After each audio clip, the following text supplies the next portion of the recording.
Greetings, everyone. I'm Stefan, and this is Komrad, and today we're going to be presenting you the charity stream. We're going to be having a tournament of 30 players. It's going to be bloody PvP like in the previous tournament, and we're raising money for an animal charity. So you can check out the link in the description. We hope to raise $1,000 for a good cause, and yeah, all the meantime, providing you great, entertaining content. So, first, we're going to go over the rules. As you can see, the lobby is already full. We are prepped and ready to go. So let's get started. So let me quickly open up the rules. By the way, at any point, you can either type in !rules, and then the bot that's going to come online within a few minutes is going to respond with the rule set, or is going to be in the description. But basically, the rule set is here. Is going to be relatively minimal. It's mostly here to make sure that the competition is even and RNG isn't as impactful in gameplay as it normally is. So, first things first, we're going to be playing in a galaxy with 600 stars and 30 players, so that's going to be 20 stars per player. Habitables are slightly tuned down, and technology integration cost is slightly tuned down as well to 0.75, just to speed things up a tiny bit. We're going to be allowing limited diplomacy during this event because, well, if it's just solo dogs fighting each other out, it's not exactly the most fun experience. We're going to see some diplomacy, and we're going to be having federations of 2 to 3 players, and there's some specifics about that as well. You can check them out in the rules. As far as empire bans, we're actually not limiting very many empires at all. It's mostly just Total War Civics and the Clone Army, yeah. Because Clone Army, yeah, it's busted. It's insane. So until they nerf it, it's going to be banned from games like this. Now, otherwise, just a few details. The Crisis perk is banned as well because it is also incredibly OP, and Crystal Infused and Crystal Forged Plating because in the current state of the game, it's just better than anything else. So that is that.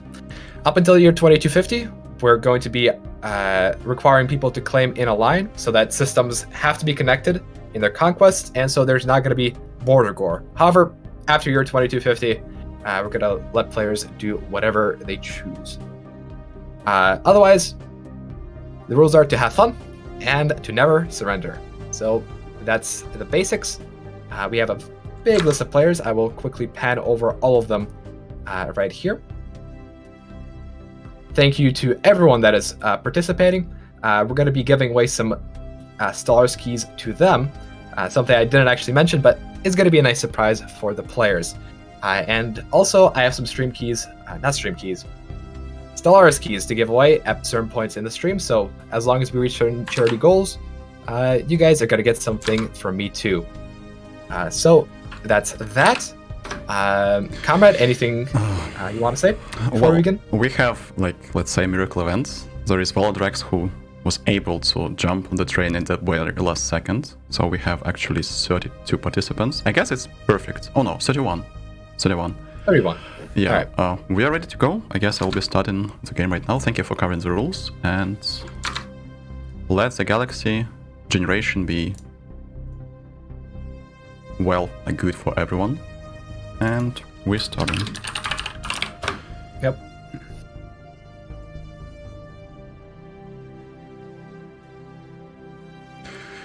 All right. What about box 10? I see no severe issues as for now. Okay, that's great. Wonderful. Okay, let's see how it goes. Oh yeah, I really want to point out that the host is possible only with the help of Anton, the guy who provided us with a super server to actually run this. We have players from all over the world, and it's quite hard to host at a decent speed for like 30 players on a big galaxy. And I really do hope we'll have a lot of fun, and the game will be fast enough for everyone to have fun and to have real nice fights in the mid game and late game as well. Oh, okay. We need to wait a little bit. I'm always getting confused when I have to manage 2 Stellarises at a time. Alright, we are good to go. And this is the first day. Alright. Yeah, perfect. We have no boxed in empires. Perfect. Okay, I like it. So. All right, so Mhm. Can you tell me something about the composition of the galaxy, Komrad? Oh yeah, actually that's pretty interesting. I was really afraid that we are going to have a lot of machines and almost no bioempires, but actually we have 50% of bioempires. We have one on Shoulders of Giants player, one Mechanist player, 2 Necrophages, and a lot of Void Dwellers. We have 4 Hive Minds this time. Last time it was only poor Ukukiril, yeah, but now he's not alone. He has his friends, Hive Mind friends, and actually really strong players. And we have a lot of machines, as usual, but we also have the Machine Hunter called Ezreal. Last time, the last tourney, he hunted all the machines around him, so due to him being in the galaxy, we may see that the number of machines will drastically decrease over time, but we'll see. Maybe machines will be stronger this time. So yeah, we are going to have a really interesting game, I hope. So like bioempires will have bioempires to conquer, and machine empires will have machine empires to conquer, and Hive Minds maybe will prosper in peace, I hope. Maybe there will be a fight in other Hive empires, who knows. That's so it. At this point, I'm going to start taking a look through the empires and just taking a quick look at the build so that you guys can kind of understand what the the meta is for these sorts of games, because these players are playing to win. They're going to do everything within their power to influence events to their will. But I have to know, pardon me for interrupting you, but we have some players that are here to send the message. Like the majority of our players will be min-maxing really hard, but some of them you will see they have really interesting builds. I will not be giving away the information yet, but you'll see it as a course at the course of the game. All right. In that case, we're gonna see those players as we take a look through the empires. So let's just go from the top of the list to the bottom. We're not going to cover them in too much detail at this point. We're going to wait and see how the galaxy pans out, and then we're going to be focusing more on every individual empire as time goes on. But for now, let's see. So we got Merchant Guild, Functional Architecture. Okay, Robot. Technocracy, Reanimators. Strategizer is the dude on YouTube that makes makes those silly memes, and looks like he is playing a meme today.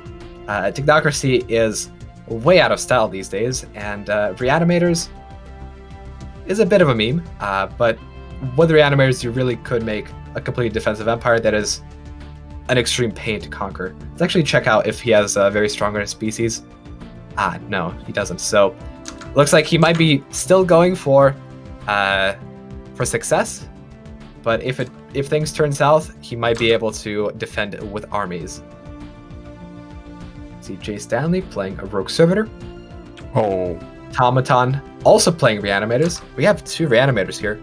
I mean, from what I understand, Reanimators isn't one of the stronger civics out there, but Komrad, have you seen a lot of Reanimators in? Actually, I have seen it, but usually it's like you pick Reanimators and you like point at your enemy, your bio enemy, like come on, try to fight me on the ground. And if someone tries to fight on the ground, you just laugh, like with the evil laugh, and look how his armies become your armies over the time. Actually, Reanimators is more of, yeah, it's not the civic or the perk you pick to win the game, but it's definitely to make sure that anyone who attacks you will have to suffer. And sometimes it actually can be quite fun if someone doesn't have enough armies. There will be nothing that he can do against you. So that's pretty fun, actually. Can you unpause? Oh yeah. Yes. Here we are. Unfortunately, there was a crash for Ezreal. We cannot like lose this machine hunter from start, so he's back. Yeah, I remember him from last time. Oh yeah, he definitely delivered. Actually, where is he? Let's check his position. Is he close to any machine empires? Oh, let's see. Yeah, he's close to 2 machine empires. Oh no, only one. And actually, he's in part of the galaxy that is comparatively not inhabited. It looks like the east. Going to be doing a lot of expanding. Yeah, the east and the north of the galaxy is heavily habited, and the west of the galaxy is quite free for players to grab territory. Yep. So what can we also see here? Well, it's only the start of the game, so we're not expecting players to do some crazy stuff yet. Yeah, for now it's just the initial build-up, and we can see that basically everyone has stripped their corvettes down for alloys, and they're using it to boost their economy. One of the many tricks competitive players use to get slightly ahead. But actually there is one player who didn't do that. And that's not an Avis player, that's Automaton. I guess he's expecting some border gore, and actually it's quite wise. Let's say you're boxed in and your enemy has stripped his corvettes. Oh, right. You can actually Cold War that guy. So, yeah, he's still saving his corvettes, I guess in this case. Interesting. We have done a previous start, like a test start, and there were a lot of boxed in players. I guess this is the reason why he did that. And actually it shows that players are adapting. Like, you have to adapt into some different situations on the map.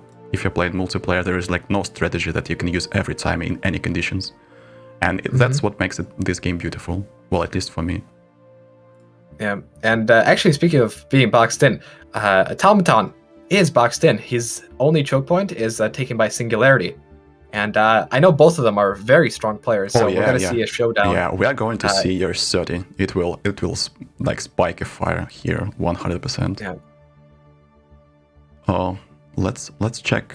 Oh, actually, there are two strong machine players next to each other, like really next to each other. That's Alec and Ayaka. And if one of them ends up conquering another player, this will be like a major power source in this part of the galaxy. So we have to keep track of what is going on here. And you know what? The funniest part is that 3 hive minds. Like, if you look at the south of the galaxy, it's literally the land of the hive minds. Jojo, Ukukiril, and Charnabog are all 3 hive mind players. And actually, you know what? Who is next? Mr. Regunas. We got Regunas and right Silas. There. Yes, right there. So actually this will be quite interesting how it goes, like what decisions they will make, whom to conquer, whom to have friends with. Yeah, that's... Yep. I remember talking to Silas before this game, and he really does want to win this one. But he's surrounded by hey guys, by thank 3 you for hive joining minds and an evil Regunas. He's going to have a hard time, so... as I can remember, Silas did very well at the beginning of the last tournament. Like, he expanded, he conquered like 3 empires before succumbing to overexpansion, and who knows? Might see something like that. But of course, in every tourney, things are different. This man might not even be on the radar for this stream, so... Oh yeah, that's true. That's true. It all depends on the decisions. Like, Stellaris is mostly the game about decision making. Like, I was expecting Ayaka and Alec to fight each other, but what if they decide to federate early on? And then we'll have 2 machines working together. It will be like a completely different story. So it will surely be dependent on what decisions they make. To be honest, I would be really not surprised, but oh wait, pardon me for like interrupting myself. I just noticed that Mr. Amor is next to the mule, and he's almost boxing as well. And these 2 players are also machine players. So this can get dangerous for one of them real quick. We'll have to keep track on this as well. Yep. As you remember, guys, last stream, I believe we had a Rook Servitor win the tourney because machines eating machines leads to extensive snowball. Machine plus machine is big machine, and this always works. But we have not seen the hive mind eating hive minds, and we have a chance to see this in this game. I have no idea what it leads to, but I hope it leads to also big hive minds. So actually, I love hive minds. I would love to see them, like, only 4 players on the map, and I would love to see them prosper. Yeah, I mean, the thing with hive minds is that they have a really slow start. In the mid game to late game, they do come into their own, and they can, dish out some serious fleets. But in the early game, and if there's a war coming in year 30, it's really, really hard to do well with hives. Their only chance, really, is someone not attacking them, because there's not much gain from attacking a hive mind. So I have just... We'll see. Pardon me for They're left interrupting. alone. I have just They're gonna have a noticed chance to grow. some part of the of the galaxy diplomacy going on in the chat, and this diplomacy sounds like this: Alec, friend, go away. I love this. I love reading the chat.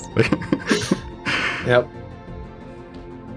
And yeah, I totally agree with you that Hiveman's like... I have started playing Hiveman not so long ago, and I felt in love with it. Maybe this is why I'm paying so much attention to Hivemans, but you're completely right. It feels like Hivemans are like 3 to 4 years short of time in order to build a sustainable fleet. So year 30, you're extremely vulnerable. And if someone decides to attack you exactly year 30, you'll have a hard time. But if you have a lot of planets, and other players leave you alone, like to do your own business, you'll be incredibly strong around mid-game because you have a lot of pops and you scale really well. So we'll be looking forward to... Actually, there is another Hivemind in the very, very north of the galaxy, Mr. Dragfire Black. I guess he will be playing like the lonely Kukiril in the previous lobby, like lonely Hiveminds in the big part of the galaxy. Yeah. I mean, if there's a Hivemind and there's any other empire in the near vicinity, you would not go for the Hivemind. Unless you're a masochist and you want your empire to temporarily take a dip. Like, you can conquer a Hivemind, you can get the planets, but the pops, they just die off. Unless, of course, you go with Bioascension, but Bioascension is more of a later game thing, so you can't really expect to see someone conquering Hivemind and actually doing better in a year 30 war. And by the way, again, the peace timer is year 30, so up until year 30, there's going to be no wars whatsoever. And we're mostly going to be focusing on covering different empire builds. Pardon me, I just had some... I have to mute myself for a little seconds. I need to fix some technical difficulties with my stream. I'll be back real quick. Ready?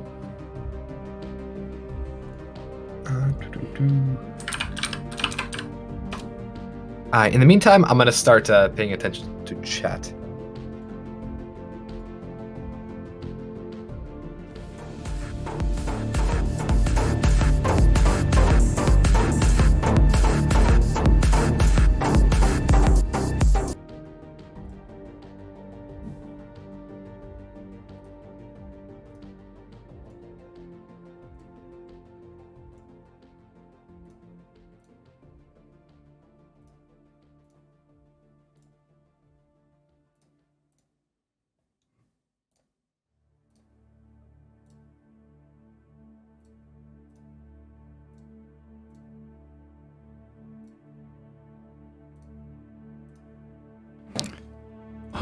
I'm incredibly sorry, guys. I have set up 2 OBS, and it looks like I have disabled alerts, but they still sound somehow like... I don't know how it works. By the way, Mr. Rufon, thank you for your Prime, and welcome to the stream. Like, I really do hope that the next stream we will have you as one of the streamers as well. And thank you for joining the stream. Guys, thank you everyone for joining right now. And once again, pardon me for this hiccup. Like, it was not intended. And once Stefan is ready with the chat, we'll be observing what is going on in the galaxy. Actually, Singularity messaged in the chat that Komrad, check Dongro system, best system in the galaxy. And yeah, it feels like it's the best system in the galaxy. It contains literally nothing but one anomaly. However, it can be a good anomaly. Hey Max Solbush, hey Slim the Bot. Is this the Stellaris Friends Tony? No. This is the charity event. This is the ISS charity event.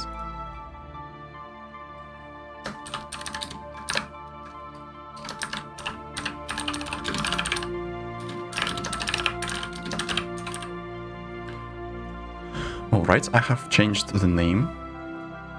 I have changed the name of the stream. And I'll be getting back to...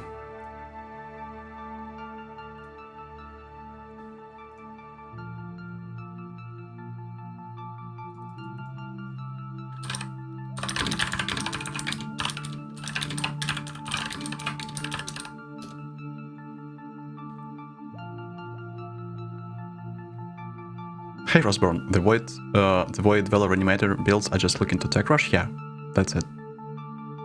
Not most of players have Void Valors, like I would say like only 10 players are Void Dwellers, like 33%. Not even all of the bio players are Void Dwellers.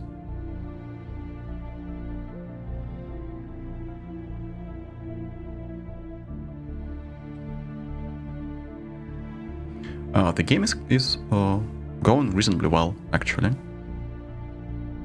Yeah, the game is going reasonably well. I mean, the speed of the game. Oh, it's weird to see talk on Stefan's stream. Well, we have, like, the thing is that we are both on the same stream. It's Stefan, but he's talking to his chat and I'm talking to my chat. Because if we will start talking together, this will be a mess. Okay, maybe I will not talk, maybe I'll just have to sit and wait. Anyways, guys, thank you for tuning in.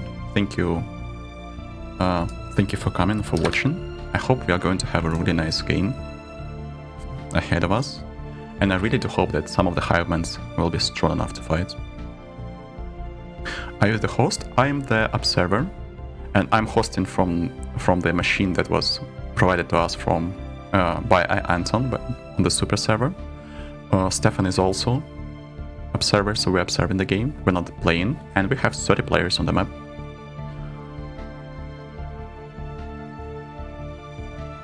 Anton is a great guy, yeah. He's a great guy. Komrad? Oh. Let's stuck together. Oh yeah. I have been Yes. people reported to me that watching us watching me talking but not sounding on your stream is quite interesting.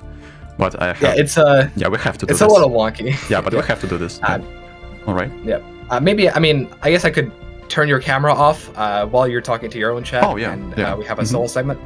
Yeah. Yeah. I think I'm going to do that in the future so that it's not it's not jarring to the players, to the watchers. So, year 5, we're not expecting anything special for now. And actually, as we can see, some of the players are expanding heavily. And some of them are sitting in their, 2 to 3 systems. Like, for instance, I can see that Mr. Jojo has only 1 planet as a hive mind. He has not established a second colony yet. Even some of the Void Dwellers have more systems than him. I wonder if it's his strategy. Oh, and by the way, Mr. Emor, he sat on 1 system for quite some time, but now he has 5, and he has completely boxed in the mule. So, will definitely something interesting happening here, unless they have a peace treaty. Mm-hmm. I have also been reported that Alec started with looks like 6 planets of 5 planets that have 1 hyperlane from his capital as a machine empire. It looks like, the Christmas morning start for any machine player. Well, actually players are now just establishing their first colonies. We are not seeing anything special happening. And Automaton still has his fleet, by the way. Maybe he has something in the mind. Maybe he has not yet established the contact. Let's see. Mm-hmm. We could definitely check that out. Oh, he has established contact, so I guess it's more of a case of situation log updated. Not min-maxing quite hard enough. But I mean, I can see that his fleet moved from his capital system to one of the frontier systems. So I think he was either planning to intercept some expansion from Singularity, or he actually did, and we missed it. Oh yeah, might be the case. Yeah, you're totally right. Yeah, let's ask Automaton if he would like to come in and talk to us real quick. Okay. Because I see that he has 2 planets that were within striking distance of Singularity that he managed to claim. Okay, give me a second, I will try to invite him. One moment. Yep. Hey man. Auto, can you talk to me?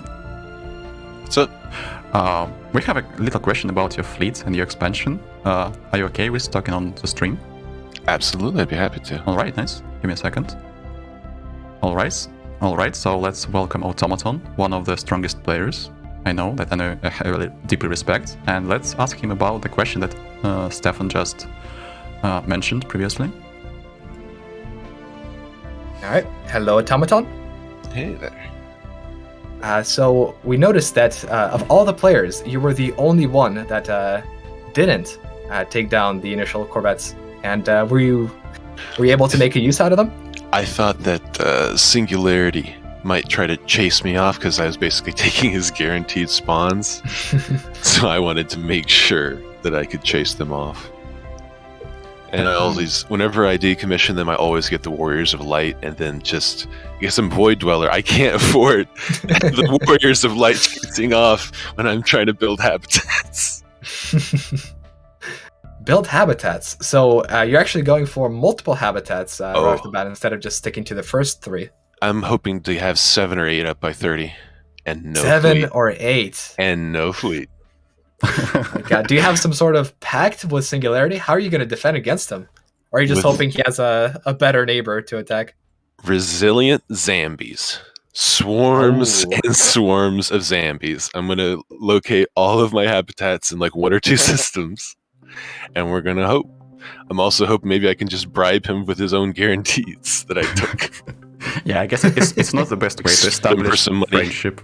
First taking guarantees, like, you know what? I can give you back your guarantees, but we have to have a peace after this. I mean, it's actually smart. And I guess that your cravats are paying off really nice. Also, like, I have this weird thing. I forget how to do it. Like, I made a new model, but, like, it won't let me change them. Like, it won't let me save it properly. Like, I don't do it enough. Well. So I'm just going to play it off that it was all tactical. Yeah, okay. It was all part planned. of the plan. Yeah. All right. So I guess we will not interrupt your gameplay for too long. Thank you for sharing your. Like, actually, we almost tried. Like, Stefan and me, we had the same opinion that you are going to use these corvettes to, in case there is some sort of a cold war with Singularity. Mm-hmm. Yeah, you were right. All right, thank you, Automaton. Thank you for coming, and we'll be expecting something from you in the near future. I hope that you're not going to be building your habitats for Singularity. I hope that zombies will help you with this. All right, thank you. All right. All right. Komrad, turn on camera, please. My camera went off? Yeah. Pardon me. Yeah, and when you left, it actually messed things up a little bit. So I got this. Pardon me. Guys, like, now Stefan is camera way back more on. experienced, way more experienced caster than I am. So pardon me for some hiccups if there will be some. No worries. Okay, so what is going on in the galaxy? Let's see. Let's actually take a look at Singularity. See if he actually does have better targets to attack. Oh yeah. Because if there's a machine empire nearby, he will definitely want to conquer them first. So let's see. We got EP30, who is, I believe, a Void Dweller. Or no, not a Void Dweller. He's one what and is the this only empire? mechanist in the lobby. This guy. Mechanist. Yes, this guy has Sigma green set. He has mechanist. And also, I love the name. Like, I love the name of his planet. Did you know 90% of your answers? I noticed. God. I remember seeing that on like half the videos I watched for a certain period of time. Just like, oh, did you know that 90% of you are not subscribed? So please subscribe. It's like to guilt you into subbing. Well, he's using any like opportunity. So, well, actually, I can respect that. Yep. Well, so he has Singularity has Epio. Singularity has Lyra next to him. I doubt that Singularity and Lyra will attack each other. Something tells me that they are on good terms, and also Lyra is a megacorp. And not just a megacorp, but they're on shoulders of giants megacorp. So there is another bio-empire that is not a Void Dweller, right here next to Singularity. But I have to point out that there is Arch not so far away. And Arch is another very strong machine player. I guess that a lot will depend. A lot will depend on the diplomacy, because there are a lot of there are 6 to 7 empires packed really close to each other compared to the west of the galaxy. This is packed. Yeah. Talking about map generation. What else do we have? Actually, another content creator, Mr. Strat, has spawned next to Mr. Calderbolg, and Mr. Calderbolg is a really strong Void Dweller player. And unfortunately, Strat is also a bio-empire and is also a Void Dweller player. So I expect something here, like some pot of conquest. Mm-hmm. I mean, Strat has a ruined ring world. Wait, that's really? an interesting get this early, but oh yeah, I don't know. We'll see if it's gonna get restored by the end of the game. But for year 30, this is just nothing but a big juicy bell for other players to attack you. We'll see if it will be restored and if it will be restored by him. Pardon me for being so dark about this. Okay, let's... Actually, that's quite interesting.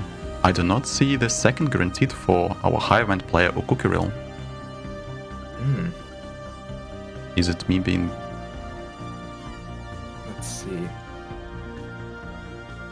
He has not expanded towards there. I see he missed it. Mr. Regunas maybe taken his system.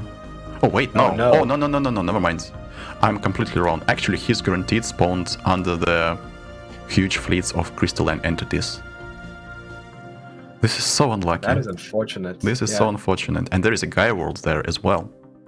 So the first one who clears the system, that guy will be the owner of the great system with 2 big planets. Yeah, but considering the size of the fleets in here, it's probably going to be until not until you're 20, 30. Yeah. Until someone can actually clear this. So this is a pretty late reward.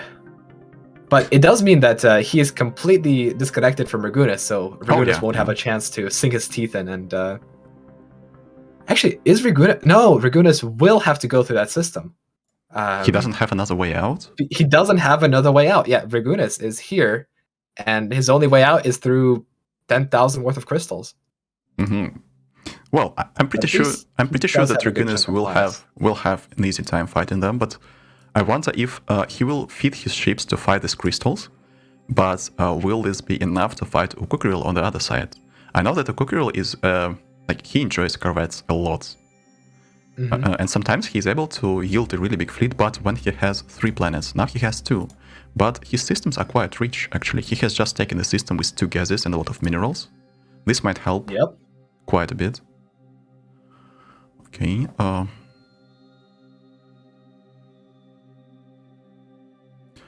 There is just to the a little bit to the west, we have Imagara, machine player, and we have 2 really strong Void Dweller players, Strong Blork and Golsty.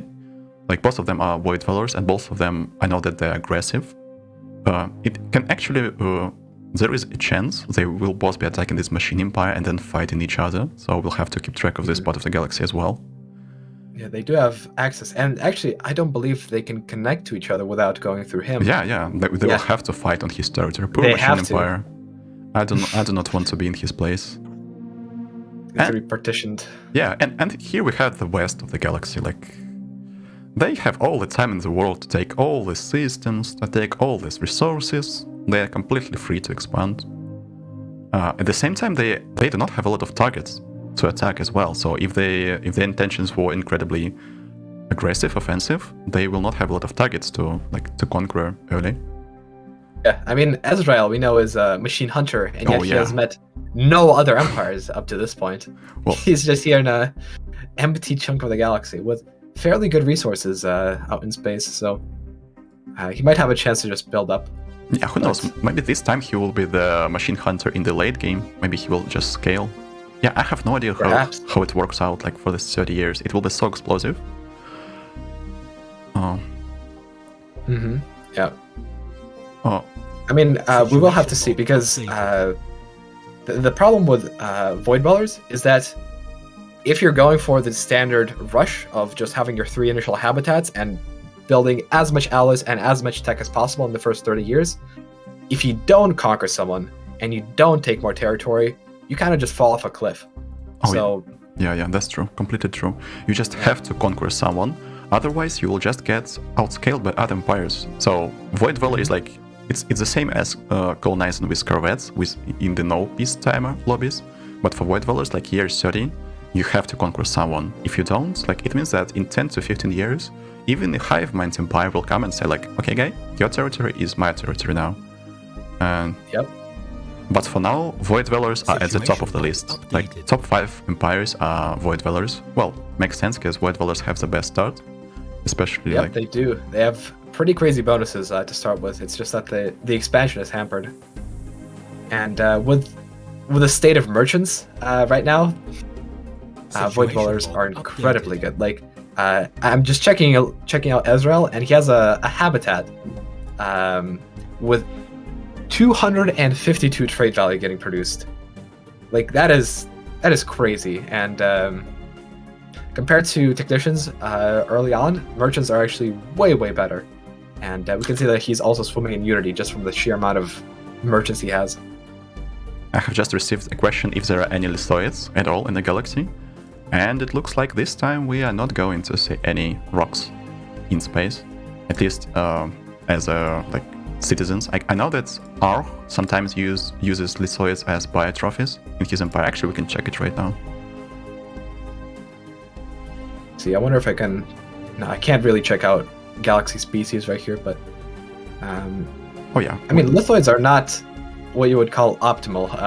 Actually, hold on, I found Tango Yankee, who does have lithoids. Oh, as he's starting? Or necrophage. Yeah, with necrophage, so it makes sense. Mm-hmm. Oh yeah, totally, you're right. I was wrong. Thank you for noticing this.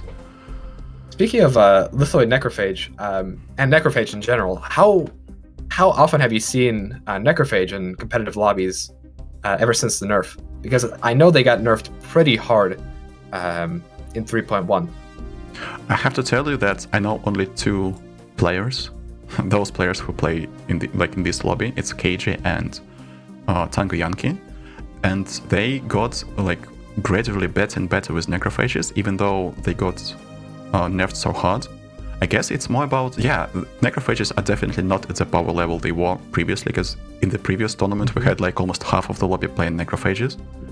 But I have seen close to 20k of fleets here, 30 from Tango Yankee once. He was incredibly lucky with his tech rolls, but this level, like this power of fleets is higher than almost for any meta empire. So if you're really lucky with your spawn, like if you have a lot of pops on your granted planets, I guess that necrophages can be strong, but it's a little bit luck reliant. You have to rely on the luck with the number of primitives, like the number of pops on your primitive planets. Yep. Because there is a chance nowadays that you start with what? 4? 4 and 4, 2 yeah. or 4? Yeah, 4 and 4, like, it's, enjoy. Situation log updated. It's rough.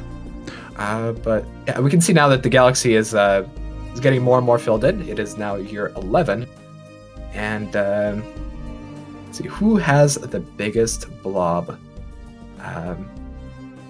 Probably Daki over to the southeast.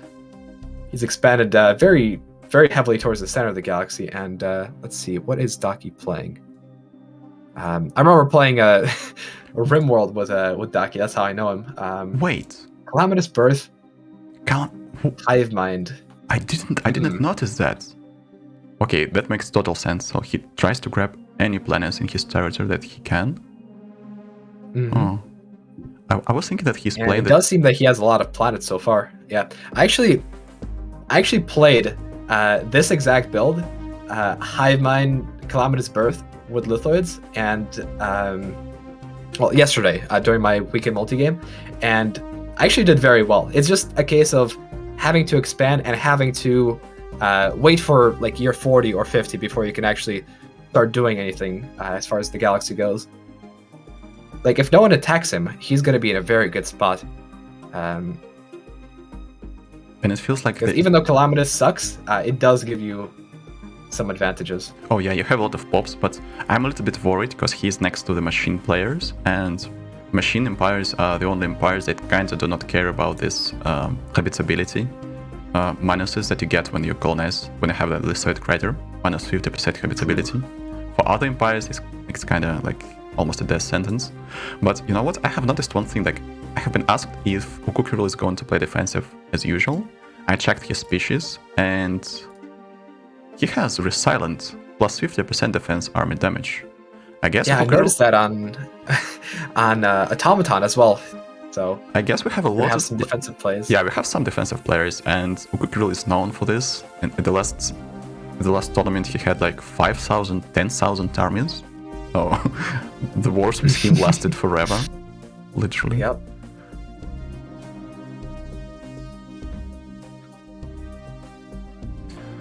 Okay, I have just noticed that Ezreal has a Gaia planet, but how's it called? The Gaia shift planet. Like with the anomaly level 10. Ooh, right. And he has made the colony ship and he's waiting for the for the project to finish. So he'll have his habitats and the Gaia planet.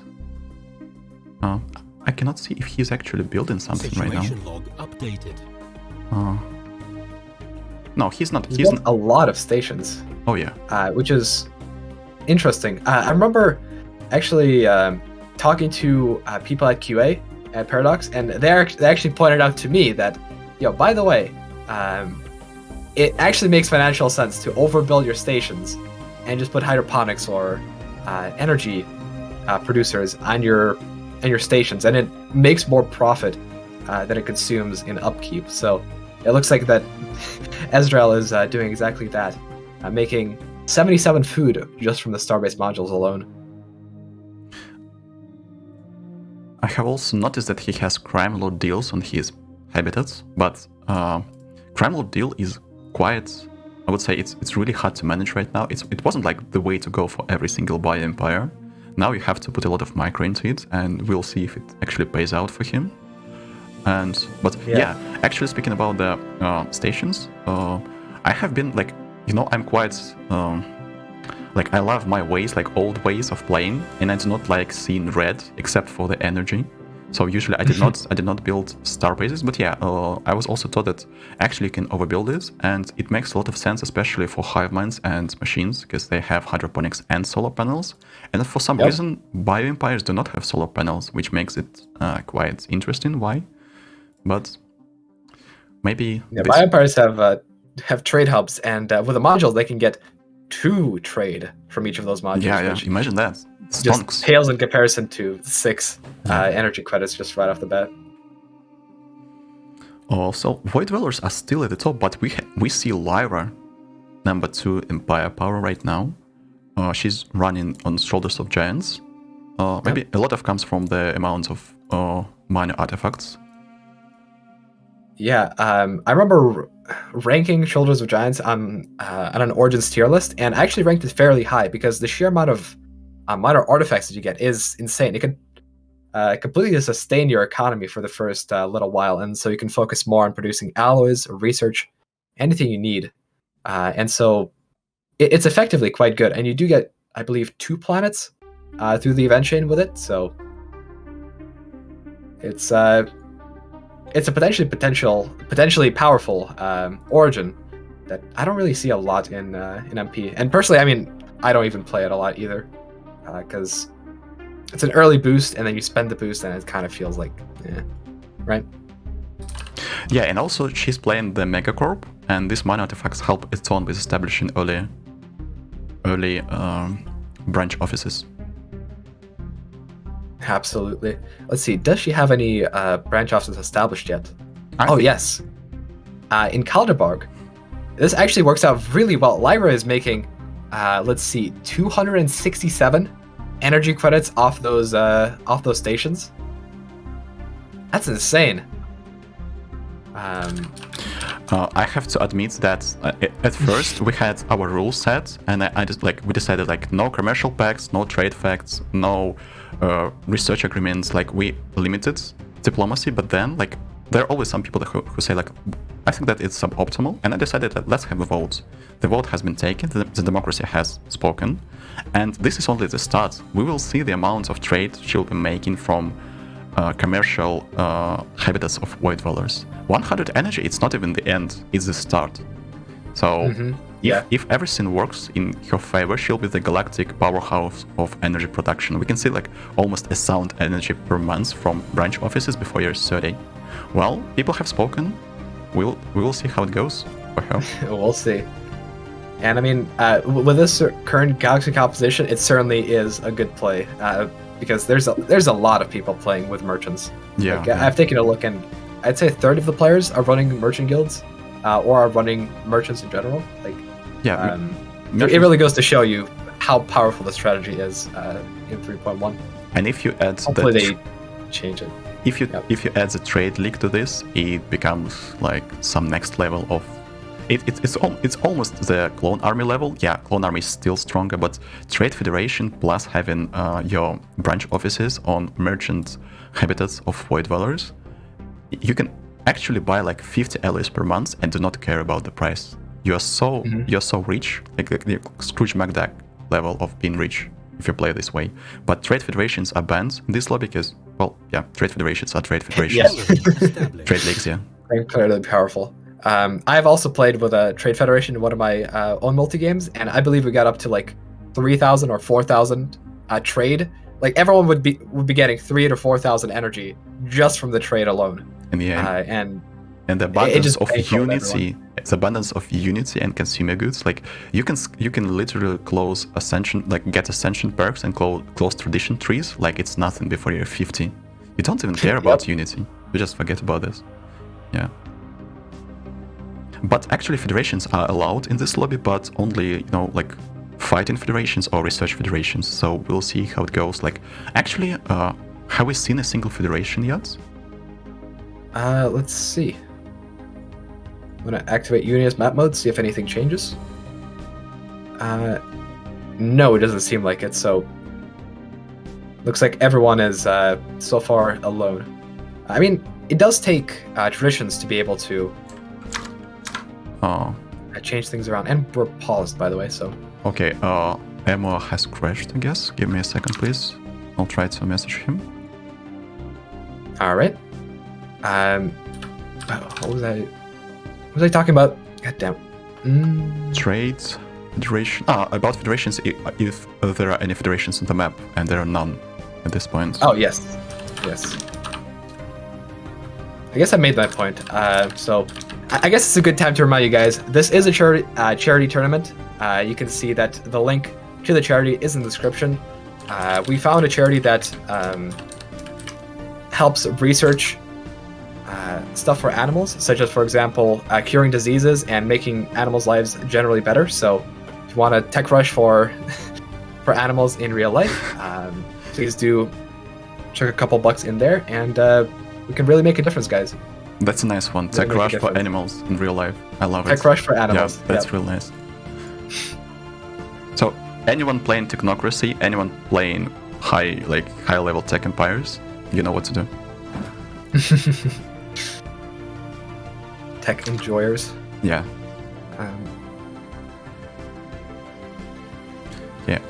Let's see. Are we gonna get a rejoin? Yeah, I have messaged. Okay, Emma is back, and I will be transferring the save right now. Wonderful. Yeah, unfortunately, it has to be expected in big lobbies.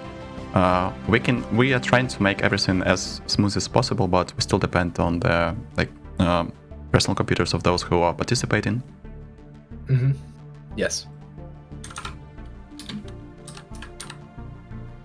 Okay, Emma is back. I really do hope we'll have no dissings as for now. Yep. Come on. We start with normal speed. Yeah. Usually, if you have someone rejoining, it's best to have the game run on a slower speed, and then you speed up, just so that everything can catch up and doesn't horribly crash and burn.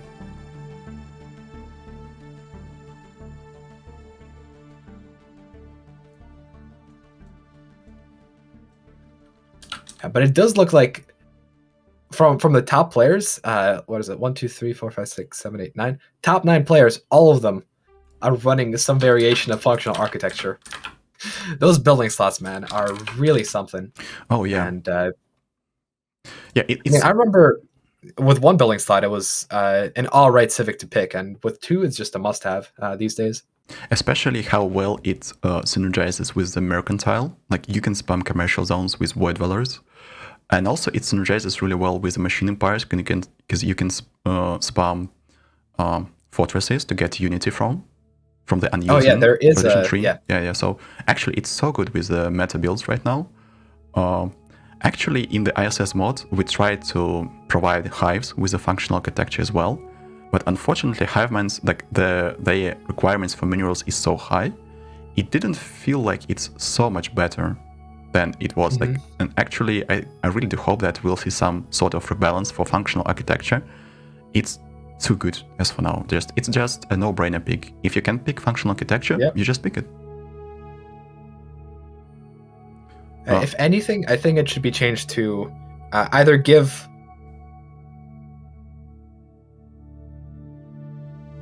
Oh god. I gotta disable super chats. Arkwester, thanks for the 200 SEK. I'm gonna forward that to the charity, but keep in mind that if you super chat, YouTube is gonna take 30% of that. So I'd rather you have 30% more money in the charity than in the super chat. Gonna have to disable that somehow. Situation log updated. I have a question if there are any machine empires that are not rock servitors, and actually, yeah. Actually, rock servitors are in the least amounts. Arch is playing rock servitor empire. Ayaka is playing the usual machine empire. I know that Singularity is playing the usual machine empire. Situation log Alec, updated. I guess he plays... Yeah, he plays the usual machine empire. I mean the machine world empire as well. So actually, like, there are not so many rock servitors on the map. It might be Arch again, like Arch, the only machine, the only rock servitor. I mean, rogue servitors are good. I believe they changed them to provide more of a bonus from their bio trophies in exchange for less unity. Oh yeah. Rock servitors, like, you know, what I really love about Stellaris is the fact that meta is not set in stone. It all depends on the way players like approach playing some builds. Like, for a really long time, rock servitors were known to not be able to fight around tier 30. Like, you were quite weak compared to void dwellers. You could not defend yourself. But like, for the last months, I have seen Arch and other rock servitors being able to produce like 15k of fleets, and that's a really big number. And if there is a build that is able to scale, like, rock servitors have an opportunity to build the Econopolis later in the game. It's like the ultimate late game scaling thingy, and they are actually quite strong from the start of the game. Yeah, you have to devote some of the pop assembly into the like earlier alloys, maybe put off some pop assembly to make sure you have enough alloys to fight. But actually, rock servitors are one of the best builds as for now, and I'm quite surprised that we do not see many players choosing them. Like, a lot of machine players are just using like regular machine empires. Situation log updated. And actually, you spoke of using strongholds to generate unity from that tradition, and it looks like Arg is indeed doing that with all the fortresses in the world on his planets. Oh yeah, actually, I have tried this build as well, and usually I saw that it's not possible to have enough unity to finish. Like, you invest into prosperity a little bit, then you invest 2 points into unyielding, then you finish prosperity and finish supremacy. And finishing supremacy is incredibly important before year 30, because, well, you need to fight with it. And actually, you can do this even on 2 planets. Sometimes your like early game planets with rock servitors, they look like planets of hive minds with like 5-6 fortresses right from the start, just to generate unity. And to be honest, it's quite strange from my point of view, because you have buildings that are really cheap, they're producing unity, and you do not have to have jobs on it. So you do not have to employ your machine pops. You just have these buildings and they produce unity. It looks like a fresh approach. Yeah, it provided us with an additional build for rock servitors and made them stronger.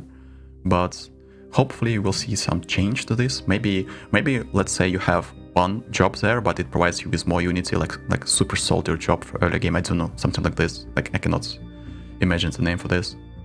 But yeah, with functional architecture, it's too strong. Yeah, pardon me for interrupting you. In my mind, Rogue Servitor is more or less in a good state. And actually, speaking of buildings to produce stuff, one of the buildings that I started building in my own games that I don't really see a lot of people using is luxury housing and those housing/amenity buildings, because, I mean, they produce more amenities than a single maintenance pop for hive minds and machines for relatively little upkeep, and yet you don't really see them. Like, they're the equivalent of a job, and from my perspective, that's something to merit building them. But Yeah. What do you think about those? Actually, yeah, I have been doing this as well, but especially with Void Dwellers. Before the latest update, when I was running Technocracy, my main habitat was full of luxury buildings. This is free amenities and housing. Sometimes it's useful, but you always have to keep in mind, it requires a building slot, and for hive minds without the functional architecture, sometimes it's quite hard to get one. But yeah, I'm using these buildings as well, especially when there are some specialized planets that produce high-level resources like alloys, and you do not want to spend any pops on working. As you have said, you want to limit your pops working on maintenance jobs, basically, because it's not productive at all. Those pops are doing nothing but providing you with maintenance. But you better have that pop working as an alloy producer than a maintenance drone, and just build a single building for that. And it's not just one pop getting wasted, it's the pop and the housing and the amenities usage and the upkeep that's getting spent on maintenance. You want to really, really limit just how many maintenance drones you have. That's a great way to maximize efficiency in your hive minds and machine empires. Oh yeah, and actually you just reminded me one thing. Thank you for covering this up. Actually, one of the most, for a long time I thought that hive minds year 30, they have no chance, literally no chance. But actually we have seen that, especially Mr. Chanabog, I have seen him building 9k of cruisers, 9k power of cruisers around year 29 as a hive mind. And he uses this strategy where you make sure that you have the least amount possible of drones on maintenance jobs. So yeah, basically your approach is this is the meta approach for hive minds as for now. Yeah. I remember myself practicing hive minds, and I would get 10, maybe 12k. I even got 12k on one of my practice runs. I believe it was destroyers though, and that's the issue with hive minds. No matter how much you optimize them, I've tried everything. I've tried resettling pops to different planets to maximize growth and population and stuff like that. And no matter what you do, you can't really get the numbers you need for a year 30 war with those empires. So yeah, basically you need 2-3 years. You're really a couple of years short, but unfortunately that's year 30, because if we make this time a year 35, then hive minds will be maybe too strong, because they grow exponentially. For the first 15 years I usually just do science, and then I invest every single pop into ally production, and it ramps up. Year 20 you have, let's say, 30 allies, year 25 you have 80 allies per month, and sometimes you can ramp it up to 150 allies, but it comes to this point really late, close to year 30. That is why you do not have a stockpile. Yeah, it's the issue with efficiency. You spend so many minerals on research, and it's honestly mostly just research. Having what is it? Let's check out Regunas to see how much is spent on research. I believe it's 8 minerals, which is 2 pops worth of mineral production at the start of the game. Oh yeah, he's at 6.6. I guess he has made 1 research. Yeah, you need to upkeep from jobs and resources from jobs plus 10%. Yeah, basically with the hive mind you must have this tech for upgraded mineral production building, mineral purification building. Once you have it, once you have the edict, then you can actually live as a hive mind, because without it it's incredibly hard. How much do you... I guess you spend 2 energy for one researcher for 4 energy for one researcher for machines, and you spend 6 minerals for 1 brain drone for hive minds.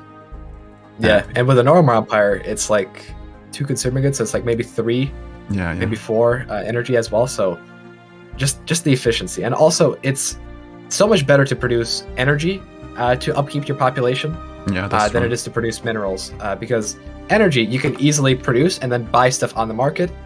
Also, technicians have the highest base output out of all the worker pops, and so you really get a lot of value out of getting technicians, and from boosting technicians with capacity subsidies and such. It's really easy to get a good economy, but with minerals it's a bit awkward. And the funniest, because they just produce less.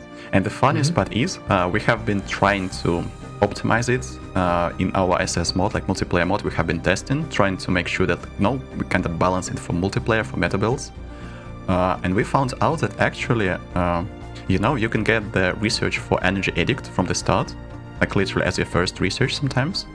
But in order to get the Mineral Edict, you have to research plus 20% from mineral jobs first. And actually, it had to be the same for energy as well.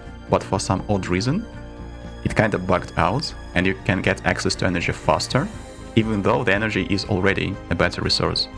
So, to be honest, it feels like there is a hard unlock for hive minds as for now, because it wasn't changed in vanilla game, and maybe it will be changed in the future. Imagine having an opportunity to get the edict for minerals right from the start from the hive mind. It's like day and night. You'll get way more minerals. Yeah. Situation log And look at this, updated. Lara is doing great. Number 2 in the scoreboard. I'm afraid to even check. Oh, 350 energy from branch officers here, 18. That's so good. And I would imagine she has research or commercial forms. Oh, it's all commercial forms. Makes sense to boost trade even further. Oh, Automaton even has a planet colonized. That's interesting. I'm pretty sure he will be building merchant. No, oh no, he's just producing robots on that planet. That's interesting. Yeah, Void Dwellers now have a really hard malus on the planet, minus 30% happiness. Yep. But if you have robots, they don't care. They're not happy at all.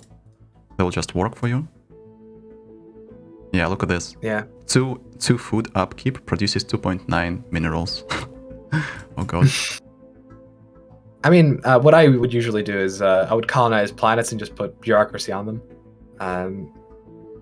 Yeah, it's an easy way to utilize that. Some players, I know that they also put merchants on the planets because merchant output is not affected by the habitability issues. Which is kind of strange, you put this merchant on the tomb world that is not meant to be lived on, but he will be producing a lot of trade value. Like, he doesn't care, he needs to trade, he needs to sell stuff. Yep, I guess he's just trading with himself and creating infinite GDP. Yeah. It's the same as with Ezreal. He had no contacts, but he had a lot of trade value. Like, it felt like he was playing on like stocks somewhere. Yep. Yeah, coming back to Alec, remember how he had, all those planets surrounding his capital? Yeah. Seems that he's colonized most of them, and now let's see, are they getting used for stuff, or are they just there for machine assembly?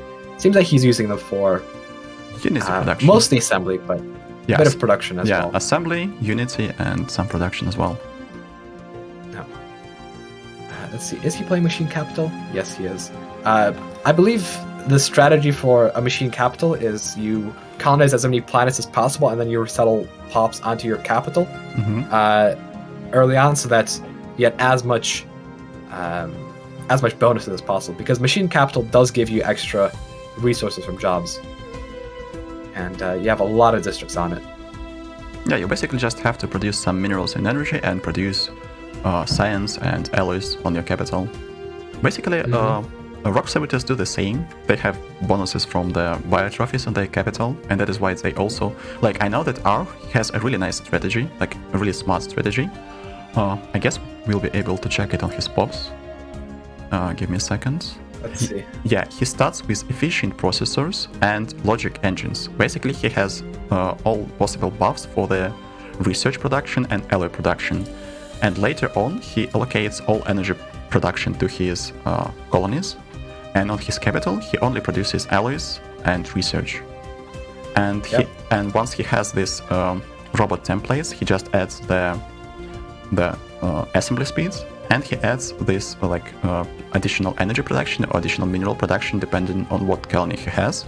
And he has super specialized pops and super pops for his capital from the start. He has a different approach to this, and I actually kind of like it. I like that approach. Yeah, I've always wanted to hyper specialize all my different planets. Whenever I get into bioengineering and robot modification, but it always seems like too much micro. Not gonna lie, managing the species on each one of your planets is just a level above what I personally like to go for. And imagine playing the Bioascension and also managing habitability types when you reset all pops. This is like truly a nightmare. Yep. To be honest, we're like, how long it's in the stream already? Like around 1 hour, right? Yep. Yeah, I guess we started 1 hour and we are 20 years into the game. Actually, for this amount of players, it's not too bad. Oh. Yeah, we're running at a... Well, now that you say that... Yeah, I just said it and we have 2 reds. You cursed it. Okay, I will never talk about this again. Yep. Let's keep it paused just for the time being.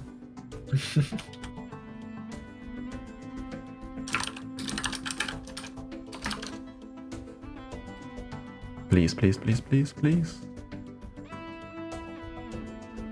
This looks like some of them. There might be a crash. I really hope there is. Komrad, why would you do such a thing? No. I will have to pay, I guess. Have to pay. I will send 1,000 alloys to Ezreal and Lyra in our next games. Alright, speaking of raising alloys for a good cause, looks like we have raised $200 so far for the charity. Thank you guys so much.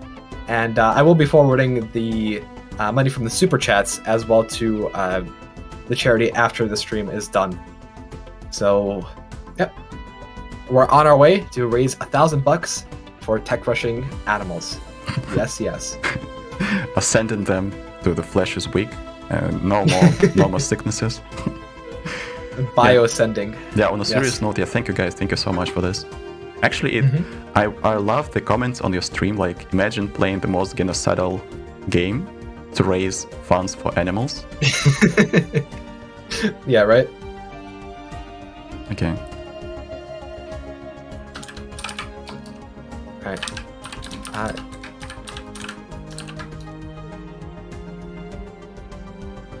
In the meantime, we could bring in, let's say, Regunas to the voice chat to talk to. Oh, alright. May I ask you? Komrad, don't disconnect, please. Just message him. Oh, okay, I don't know, in all caps, so that you don't disappear from the stream. Yep. We'll have the glorious Frenchman on, who is last on the leaderboard, but he's in a bit of a unique position right now.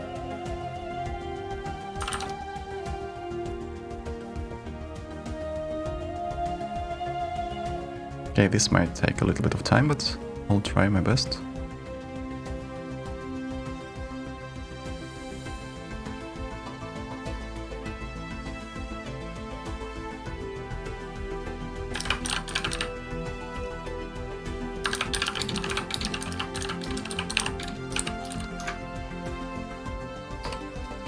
Let's see.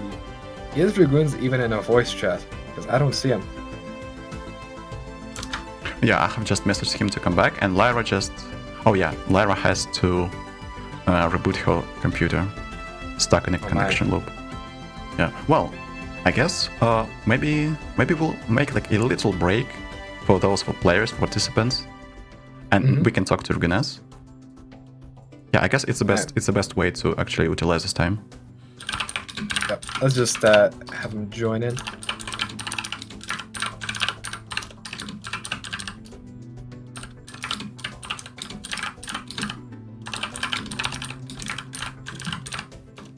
Okay, I'm waiting for response from Mr. Regunas.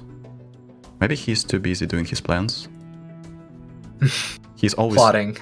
He's like always known for having some special tactics.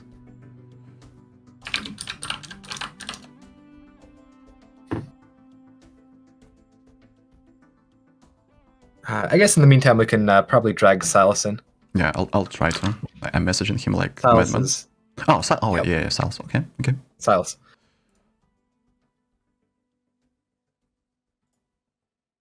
Just to have somebody to speak to get their perspective, because Silas is a very compact empire, as I can see. Oh yeah, and he's ready to talk. Nice, guys. Welcome, Silas. Hello there. Hello, Silas. And are you gonna win this game? I would say I got a great spawn, not so great conquest targets though. Mm. I'm next to a hive and in between the hive and the machine after all. Ooh, yeah. For a Void Dweller, that is quite bad. Situation Now I log see you have some updated.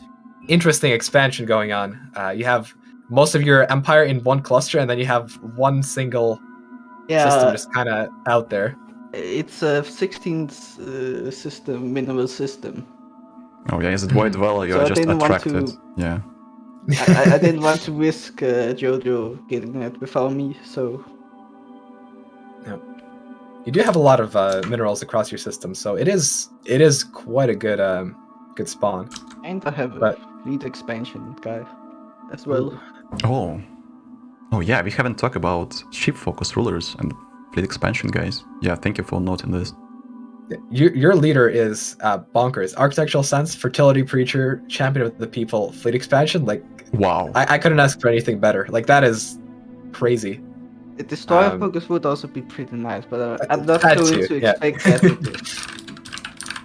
I mean, are you planning to go for destroyers or cruisers? Because I know Cruisers. Void Dweller. Okay, I'd okay. say. Void Dweller has a good chance for cruiser spam. But yeah, when I saw I had two Gestalts next to me, I went for a bit more greedy Void Dweller, which means I'm adding 2 habitats and a planet to my build order. Ooh, yeah, I do see that. I guess are you not expecting to be attacked or what? I'm not, no. Oh, well, Mm. I'm not, due to stuff I've talked about. Speaking about not I giving won't away talk any about plans. it, but I'm not giving away some. Stream snipers, no Yeah, stream sniping. please, Okay. please. I have kind of gotten body up with the machine. So I've been like, oh, you don't have any other machines next to you. I don't mind then that you just Aku. I'll just go kill this dude Jojo in the south. Well, we'll see how that's gonna pan out later on.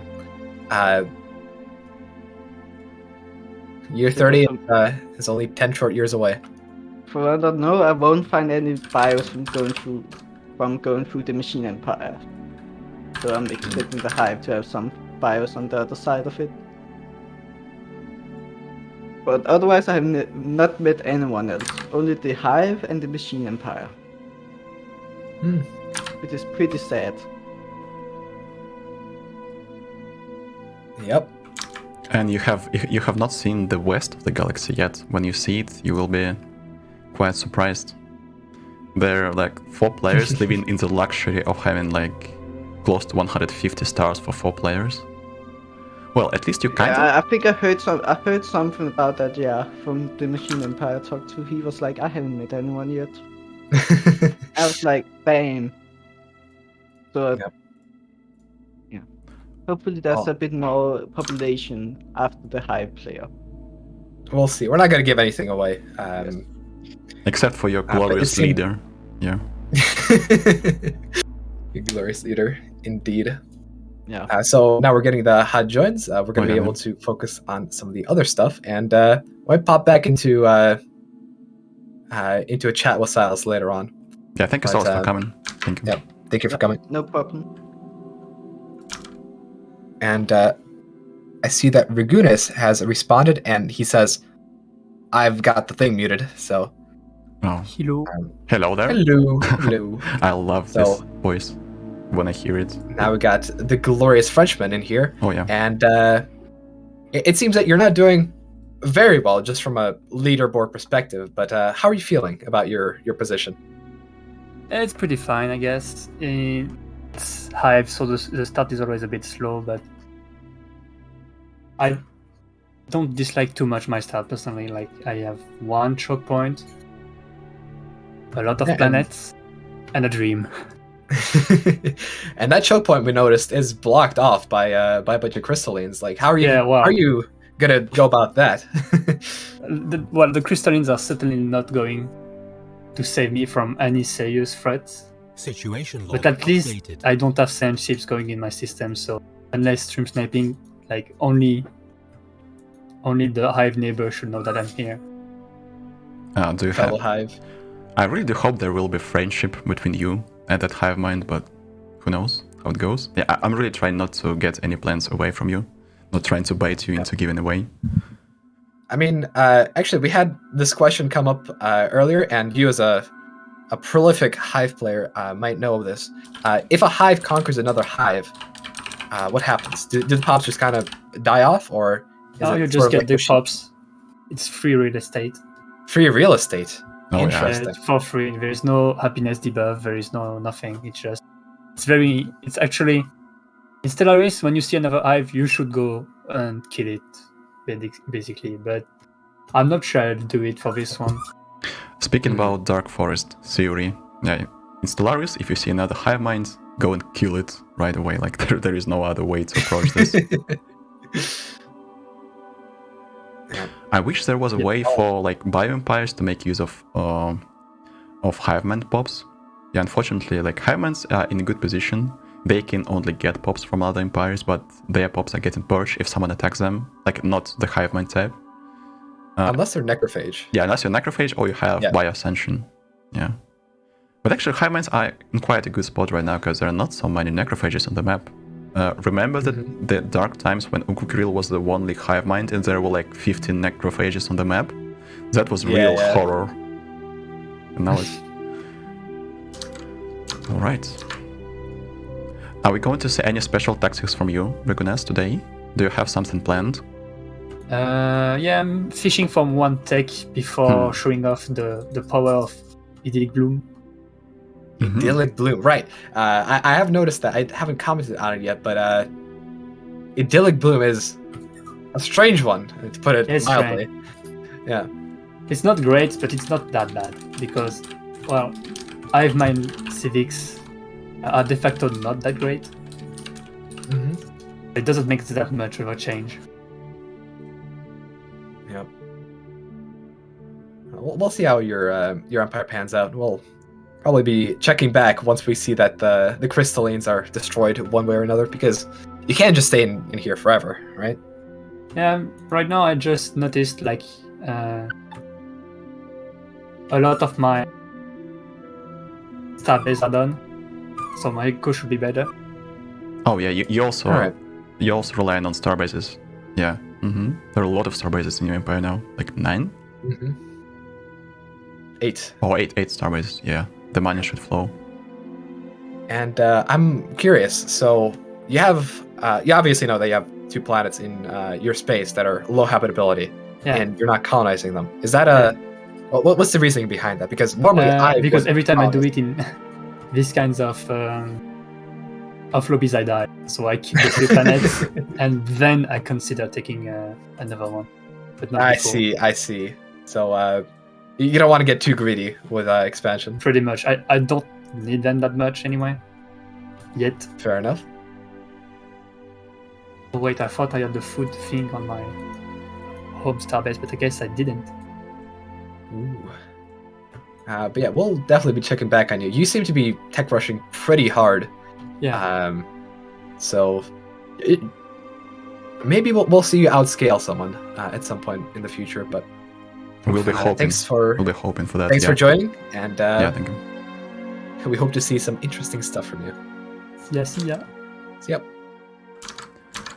I was really trying not to give anything away while we were talking to Mr. Regunas. I just realized, what is the chances that we have Daki playing Hivemind, Jojo playing Hivemind, Ukukiril playing Hivemind, and Regunas playing Hivemind in the same corner of the galaxy? It is literally like Hivemind territory. And Chernobog as well, he's also a Hivemind. Like 5 Hiveminds on a really small territory.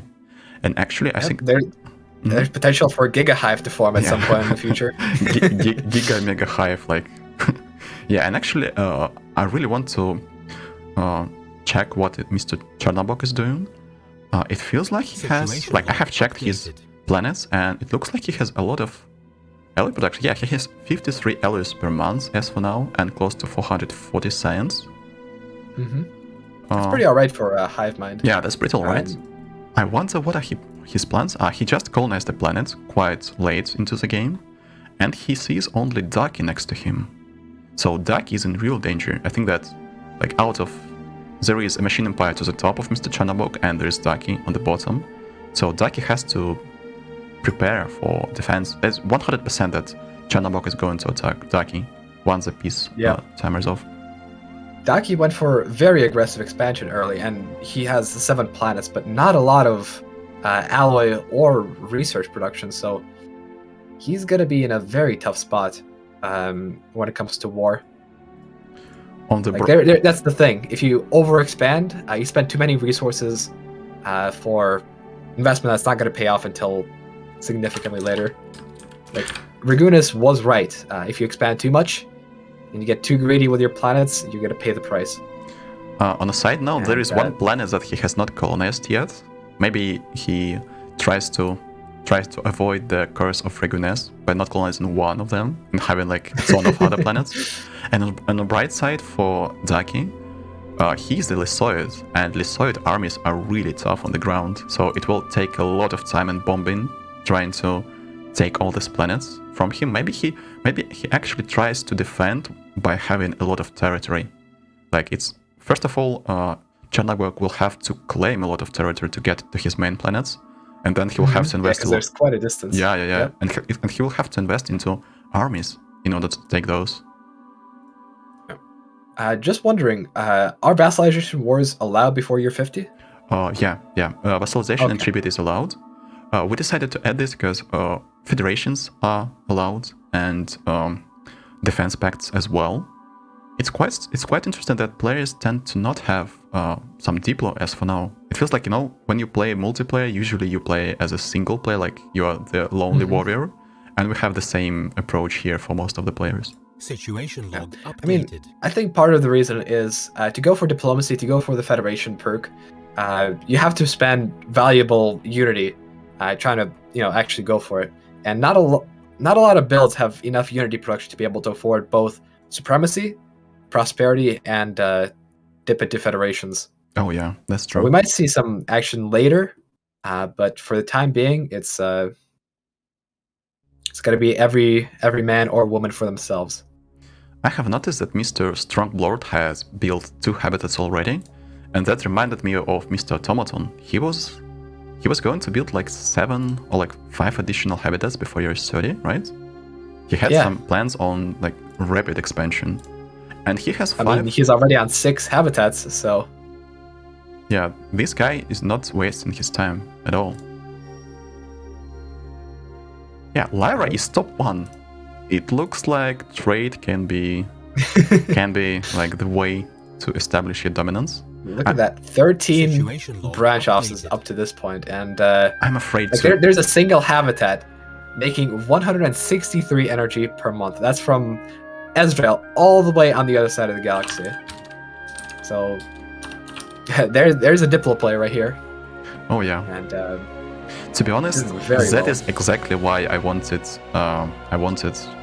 commercial packs to be banned. But as I said, like I have lifted all. Saying that it's me who is the reason of bad rules. No, everyone has voted. It's totally democratic. I have nothing to do with it. We'll see where Larry is going to funnel his funds.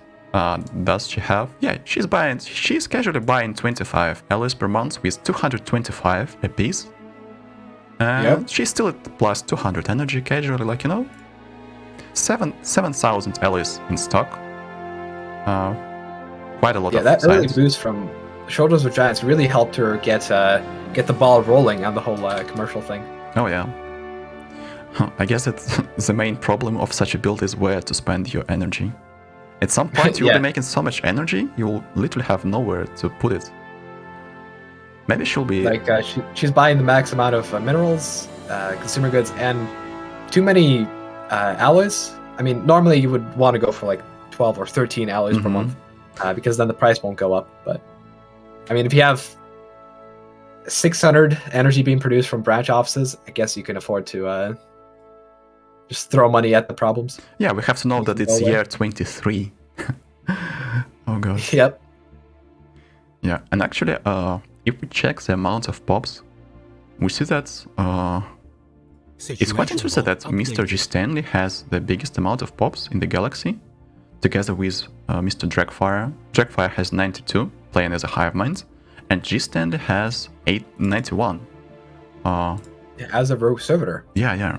Which, sir, I would certainly take that amount of pops as a rogue servitor rather than a hive mind. Oh yeah. Hive mind is kind of Definitely. strength in numbers. The efficiency is a little low, but for machines like tech drones make more energy than a regular technician, and the alloy workers do as well. Oh, so he's in the corner with R and Mr. Bruns. Mr. Bruns is a machine as well. So we have a chance of seeing like the big mega machine also.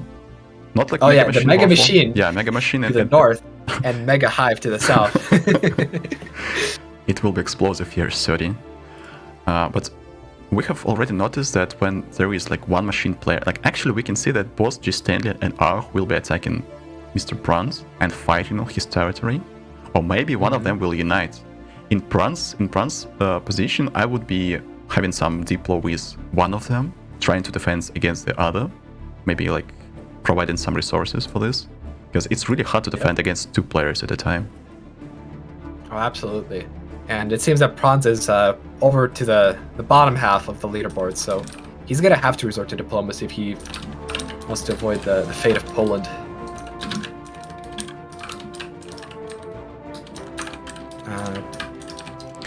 Let's Take a look. Okay, and what is Mr. Galaxy overall. What is Ark doing? Okay, Ark is in a great spot. He has close to 600 science and 7.6k of alloys plus 80. Sometimes I have seen that he was making like 140 alloys close to the peace timer. And regarding, but I guess that the biggest problem for rock servitors is their tech rolls. You are really limited by the tech rolls you have. Oh, he has research alternatives +1 in physics department. So Nice. he will feel better, and he You has got that fairly early. yeah, and he has the alloy foundry upgrade, and he has 2 hull upgrades for his destroyers. So I guess his fleet will be incredibly strong. We can see like 12-15k of destroyers, maybe even more than that. Absolutely. At the same time, Ayaka has more than 100 alloys per month as for now, and 500 science, while also having at least 4 planets. Yeah. I actually want to take a look. I wonder if I can take a look at all the empires in the victory screen by science, and it actually doesn't seem like it, Yeah, which is a unknown. little frustrating. Yeah, unknown. Yeah. You know what? Yeah, I know a wish I have that we have an upgraded observer UI, like the way to observe the game in the future. Yeah. Well, so far, I just quickly scanned over some empires, and it seems that Caldebalg, out of the top 10 players by score, has the most tech. And he's sitting at a comfortable 600 per month, as well as 80 hours. Yeah, we talked about him. And actually, did we? I don't know if we did, but he's playing Merchant Guild's functional architecture and doing very well for himself. It's basically like He the has meta a lot build. of space. Yeah, it's basically like the meta build, functional architecture, merchant guilds, void dweller. Does he have fanatic militarists or just militarist? He has militarist, materialist, and authoritarian. I see. So he picked materialist for the academic privileges, I guess. Militarist for no retreats, perhaps. Yeah, and authoritarian for. I wonder why authoritarian. I guess slavery, maybe. Yeah, slavery, and actually you can add the slaver guilds to your void dwellers to resettle your pops easier after like years 30, 40. You will be most likely he will be building habitats if he doesn't conquer anyone else, and slaver guilds help a ton because basically you can technically you can resettle your criminals because you can resettle slaves, and then the criminal takes the job of the slave. True. Does he have? Looks like he has. Yeah, he has built a habitat. Oh, actually, not 1, 2 habitats. Wait, yeah, 3 habitats. I mean, 3 habitats. 3 habitats. And he's doing that well, right? Oh my god. Yeah, like this guy is performing very, very well. I would have thought that he is only at 3 habitats by this point, considering how, building habitats is an investment. It's a serious investment to build the actual thing, to build what's it called? Build up the influence, build up the alloys for it, and upkeep as well. actually, he is he is a little down on alloys. I would say 5.6k plus 80. I would imagine some people have a stockpile higher than that, like Lyra, Ezreal, Oh yeah. and the others. But I wonder if Ezreal is building his habitats as well. Oh, let's see. he definitely He has some. colonized 2 Gaia worlds. Where Wait, did he get? He has so 2 we know Gaia worlds? We know one Gaia world was the shifting world. Okay. But what was the other one? Just the regular one, it looks like. Marthor Prime? Looks like he just colonized it. Yeah, it's just. I guess Speaking he about simply Galaxy. got lucky. Yeah. Speaking about being lucky, well, I guess he's just skilled to have it. You need to have really high It's skill just to pure get skill. it. Pure skill, yeah. Pure nothing else. skill. My God. Meanwhile, Cookie Reel sitting on 2 planets as a hive mind. Yeah, this is really tough luck. Actually, how is he doing? Actually, speaking of skill and galaxy generation, just take a look at Ezreal's space. Like, he has the entire western part of his empire. It's not connected. Oh wait, it's a anywhere. pocket? So it's a pocket. It's a whole pocket for him to expand into. He's Well, I guess he's just too in good an for this game. extremely good spawn. Yeah. He's too good. Yeah. He's literally too good. My God. Well, KG is next to him, and KG, I know that he's also a really strong player. If Ezreal gets too greedy with expansion, then he might have some issues. But what have I seen so far? Ezreal has a lot of alloys, right? He has a lot of alloys in stockpile. Situation log updated. Yeah, he has 10k in stockpile, and he's producing 123. Oh my. He's doing better than KG. And Wait. let's compare the tech levels. Special project complete. 2346 versus KG. 1681. Yeah, so he's doing better, even though he has expanded very heavily early on. He's still outpacing KG economy-wise, so he might come in and conquer. Let's see. If you were playing a Void Dweller, Komrad, would you rather go for a Necrophage Empire to conquer or another Void Dweller? Necrophage 100% in every chance possible. 100%. Yeah, you need to have some pops planet side, because sometimes if you are a Void Dweller and you're conquering another Void Dweller, you end up at minus 100 alloys per month. Or 100 minerals per month. And it's really hard to fix that if you do not have additional habitats or additional planets. And if you conquer... Actually, this is a little, like an interesting balance between Necrophage and Void Dweller. Like, Necrophages would love to conquer a Void Dweller for that beautiful science, and Void Dwellers would love to conquer Necrophages for that beautiful economy and access to the planet. So yeah, basically, like, the war between KG and Ezreal is predetermined. They will have to fight each other, like, most likely. Maybe gods will be interfering in their plans. Maybe KG will be uniting with gods. Yep. Okay, the lag has passed. Let's see. Nice. All right, wonderful. Let's see. Does KG maybe have some sort of defensive focus? Does he have an yielding? Does he have something to protect him? No, he doesn't. It looked like it. So What about his leader? Let's check his leader. he's got Warlike for that 5% extra ship weapons damage and extra army damage, man. However, Ezreal here is sitting with fleet expansion Oh god. on his ruler, so he's going to be pumping out a lot of fleets. They're going to be very advanced, and they're going to be deadly. Oh, well, maybe KG has a chance if he rolls ruler like a ship focus ruler. Actually, like for bio empires, having ship focus ruler like destroyer focus ruler or cruiser focus ruler is a way to overpower any other type of empires like machine empires, hive empires, because you get not only 20% to the like your current cost of your ships, but 20% to the initial cost. So actually you can produce like 30% more ships. Imagine just getting one trade for your ruler and you can afford 30% more ships. Like just from that. But unfortunately I do not see this for KG. Situation log updated. KG is going to be fighting an uphill battle. Situation log This is so updated. interesting. Some empires have 100 pops, some empires have 58 pops. 40, like Strat has 45 pops. Uh-huh. Oh, he's sitting on his 3 habitats, I guess. And he's preparing to the... Oh, he's building planetary shield generator already. Year 20. Planetary shield generator. Okay, I guess that Mr. Caladerborg will have to bomb, like, a lot. My god. Yeah. Going all in with dread encampments, necromancers, and shield generators. See, armies.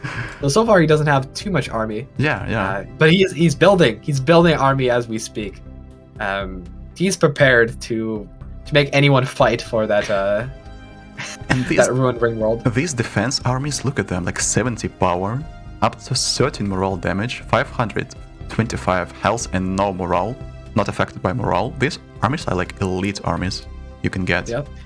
And the thing is, like, since half of the armies that the enemy loses get reanimated, or whatever the amount, either way, you can defeat a force about twice as big as yours using reanimated armies.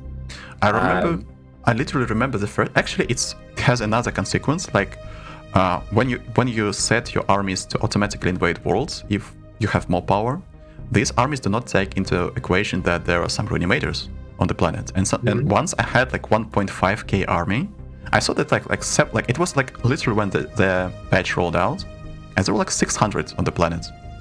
And actually, this 600 have literally reproduced, like reprocessed my armies into their armies, and I lost the battle. I was like, what? Wait, I had like 3 times more. What happened? And literally, especially if you have like clone armies or slave armies, there's like literally no way you can fight on the ground. You will literally be stockpiling your enemy with additional armies. Yeah. And actually, one thing that I find curious, Strat, he's going for the armies, and that's a massive meme. But at the same time, he's not doing that bad. Like, I checked his tech score, and he's actually ahead of everyone else. He has 700 science. Yeah, he has 700 science. I guess you have to invest a lot very well to get planetary shield generators already built. It's not like he's building the last moment. He already has them. Yep. I mean, we'll see. He's at +4 allies per month, so he's definitely not fighting anyone out in the void. But will anyone want to attack him with those armies? Probably not. Before getting the Colossi attack. But if you get the Colossus, you literally have no point of attacking. You will not get anything from that. Just maybe for sending the message. Yeah, Mr. Calderblock will have to bomb for a really long time, but at the same time, he has six habitats. It means that he can actually scale quite well. Yeah. I mean, Calderbog, he got obviously strategized to contend with, but he also has Lyra, I suppose he could attack, but Lyra is quite stocked on resources. And actually, right now it's year 22-28. We might want to check to see who's building fleets and who's not. May I ask you to give me like little seconds? We can celebrate. Oh no, just literally like 2 moments ago, Lyra had 1,000 energy from branch offices, year 28. 1,000 energy from branch offices, year 28. My God. Just saying.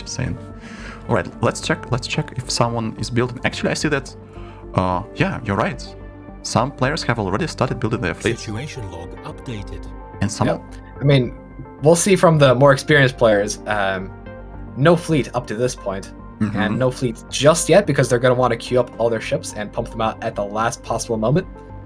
But let's see. Sometimes who's doing that?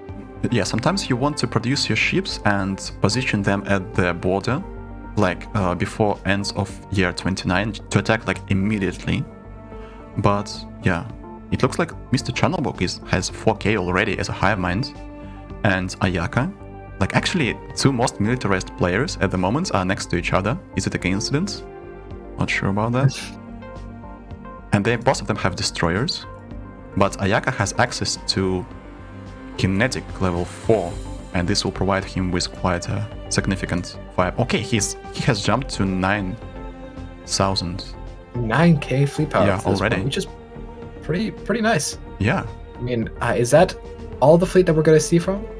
It seems that it's almost all the ships. So it's not a very big fleet by any means, but once he pops the edicts for focusing crystals and volatile ammunition and stuff like that, I'm sure he'll be at around 13 to 14k, which is certainly enough to take out any mid-tier.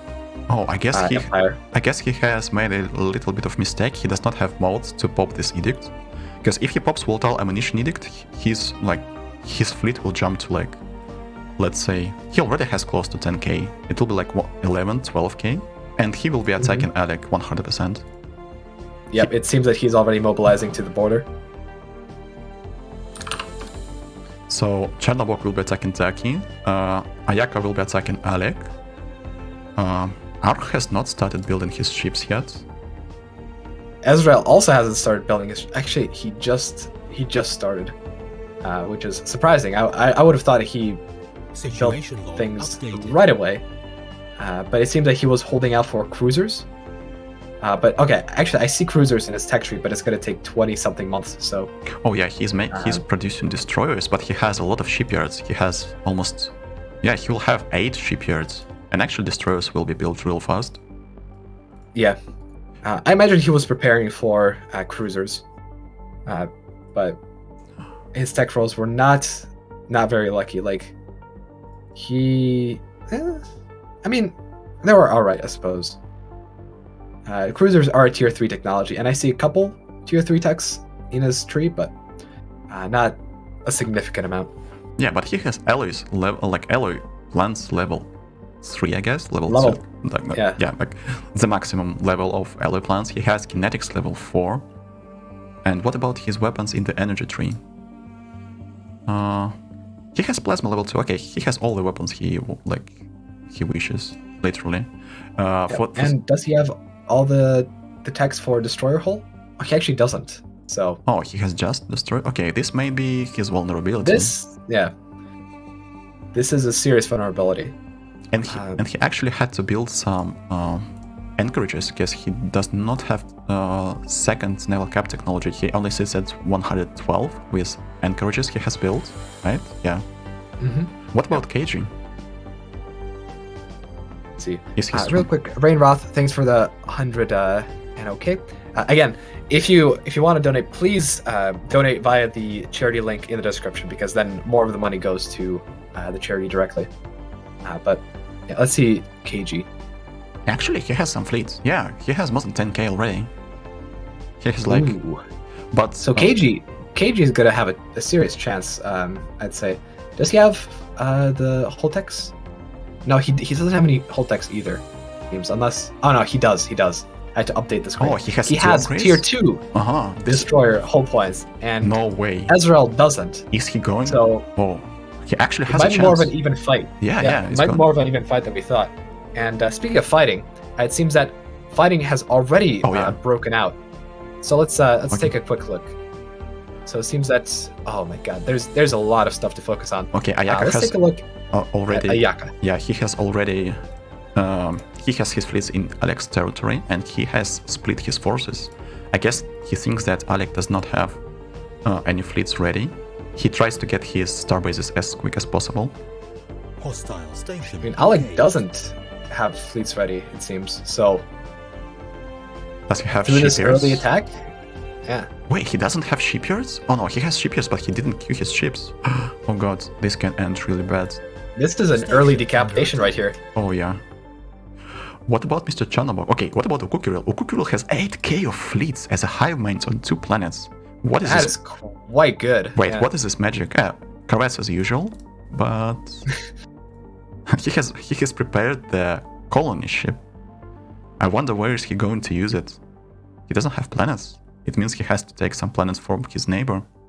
And yeah, he's moving his fleets towards Mr. Regunas and Crystallines. Okay, Mr. Chernobog has he started the war? Situation log Not updated. yet. He's moving towards Daki's territory. And Daki has fortified. Actually, Daki has cruisers, so he has a chance if he... Okay.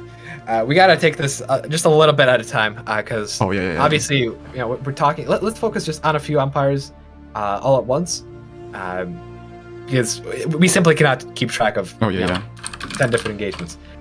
Real quick, I wanted to point out that Automaton did just get attacked, so we might be seeing. Actually, hold on. Automaton has allied to Singularity, and it seems that he has actually given. Remember what we said about him using the planets as a bargaining chip? He has actually given one of the planets to Singularity, seemingly in exchange for a defensive pact. So basically they will be fighting against Tango Yankee together. Yep. Okay, that's interesting. Automaton doesn't have a fleet yet. I wonder if he's no, he's not even building a fleet. He can't. He spent all his resources on building habitats, but Actually, maybe he Seems has that sent it's a some. fight. Complete. Maybe he has sent some Fight with allies to Singularity. Singularity. Situation log. oh, actually, that would make sense. Yeah. Mhm. Let's see. Singularity.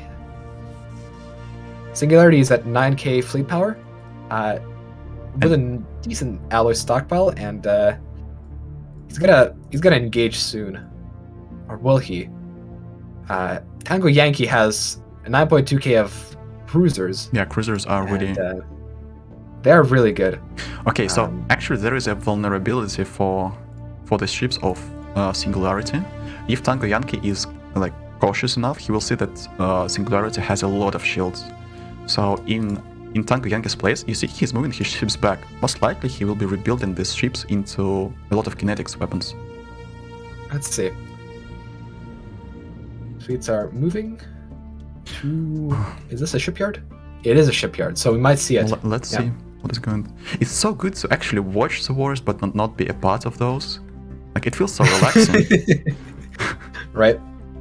I still get triggered when I see something red on the map, but then I remember that it's not me, it's not my enemy, it's just someone else. It's not happening with Yeah. me. Now, one thing is, we did mention how Tango Yankee could potentially upgrade his ships. Oh, yeah, I just seen this. He doesn't have very Mhm. high level kinetics. He has level 2 mass drivers. Oh god. But he is upgrading. Let's see what the upgrade is going to be. I mean, The thing is, if someone goes full shields, it might still be viable to go for kinetics, even if they are low level. yeah, I would go for something like this.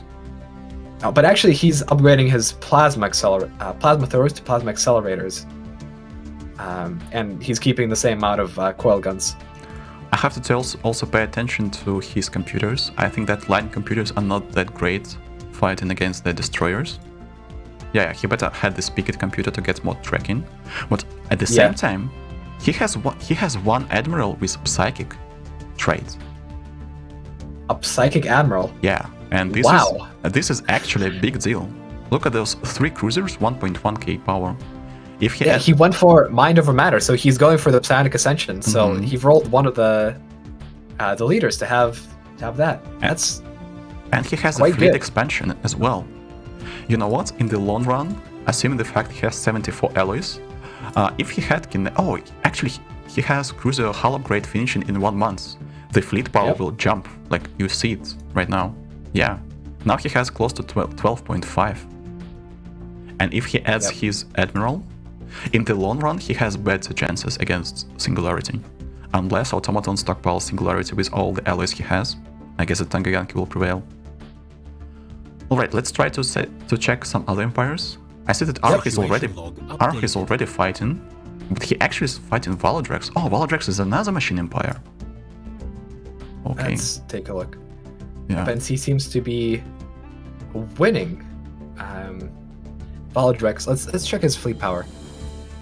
Valdrax is at 4k and Arg is at like 7k. I think they had a big engagement with lots of losses, and Yeah, it looks like Ark actually has... there's a fortress. He's gonna have to bombard that before he can move through. Oh, actually, yeah, this is really smart. I hope that Valdrax has some stockpile of alloys. He actually has like let's see. 2k of alloys. 2k. Not so... Is he building any ships? Yeah. He is just a little bit, but I don't know. I'd say Arg is more likely to win at this point. Let me keep it straight. Looks like Arg will double in the next like 5 years. Yep. Well, maybe Valdrax has some strategy, but as for now, his fleet power is like half of Ark's, and Ark has cruisers.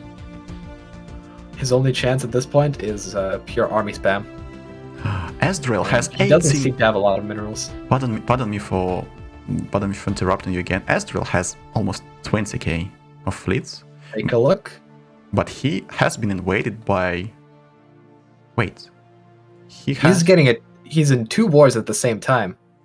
By Runia and Kaji. So let's see. Oh, actually, he had the He has defense an ally pact. as well. Yeah, so he has ally. It's Teufel. convoluted.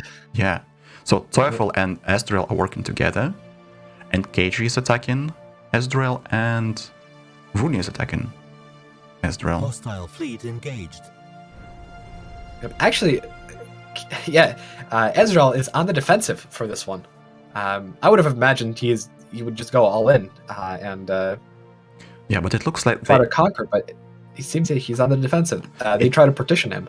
It looks like they already had a fight. I see that KG is at 60% war exertion. Looks like he has lost a lot of destroyers. Yeah, he's back to 64 naval capacity. Yep. And Yeah, I'm just checking the comment log. It seems that KG has lost 15 ships so far, and if they're cruisers, that's a pretty significant loss. Let's see. the thing is that I guess that KG is able to overpower one, like separate. Oh, they're destroyers. Yep. He can overpower a separate fleet of Ezreal, but at the same time, Runia's fleet is not as strong to oppose one of the fleets of Ezreal. So actually, Ezreal can like kind of defend with one of the fleets on KG's front and go and try to conquer Runia, or just deflect. Ezreal had to split his fleet. He's fighting a two-front war. Right now, it seems that he's trying to chase Runia away out of his territory. All right. Oh, I have to say that one of the highmans is getting invaded. Mr. Jojo is getting invaded by Silas. And is it a tribute war? Or Jojo. Yeah. Right, let's see. Yeah, this is a tributary war. Well, Silas has not claimed the capital as it was against the rules, so even if Jojo surrenders, he will only lose his tribute status. He'll become the tribute and will lose some just systems, I guess, without planets. Yeah. I mean, it's not that big of an advantage for Silas to try to go for any planets from Jojo, because he doesn't have any species that can grow on planets reasonably well, and Jojo's pops are going to be useless to him. Yeah, that's true. A tribute is probably the best Silas can get out of Jojo. And what about Mr. No, Mr. Regunas is not fighting anyone as for now. But what about Ukukiril? Are they going to coexist together? Wait, Ukukiril is defending. Wait.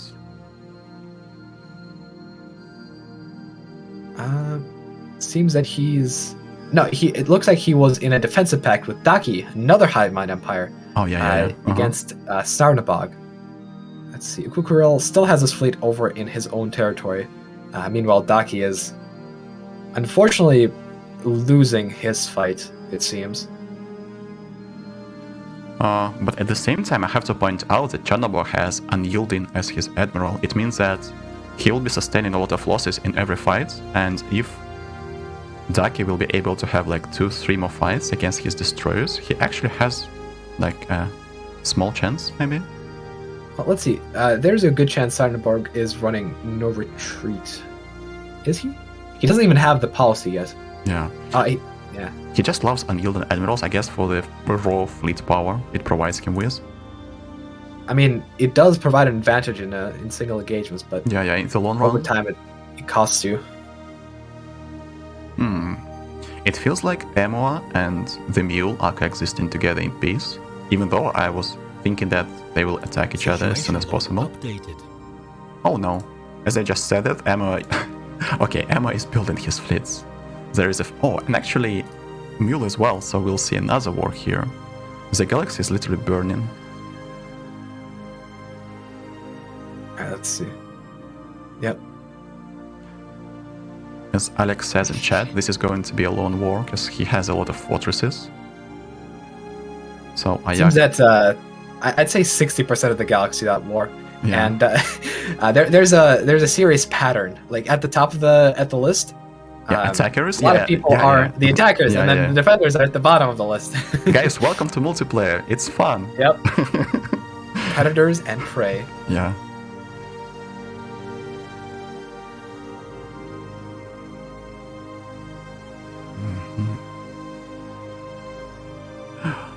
Actually, I guess that Imagara and Stronglord, Stronglord had a big fleet, and he has invaded another Void Dweller. He did.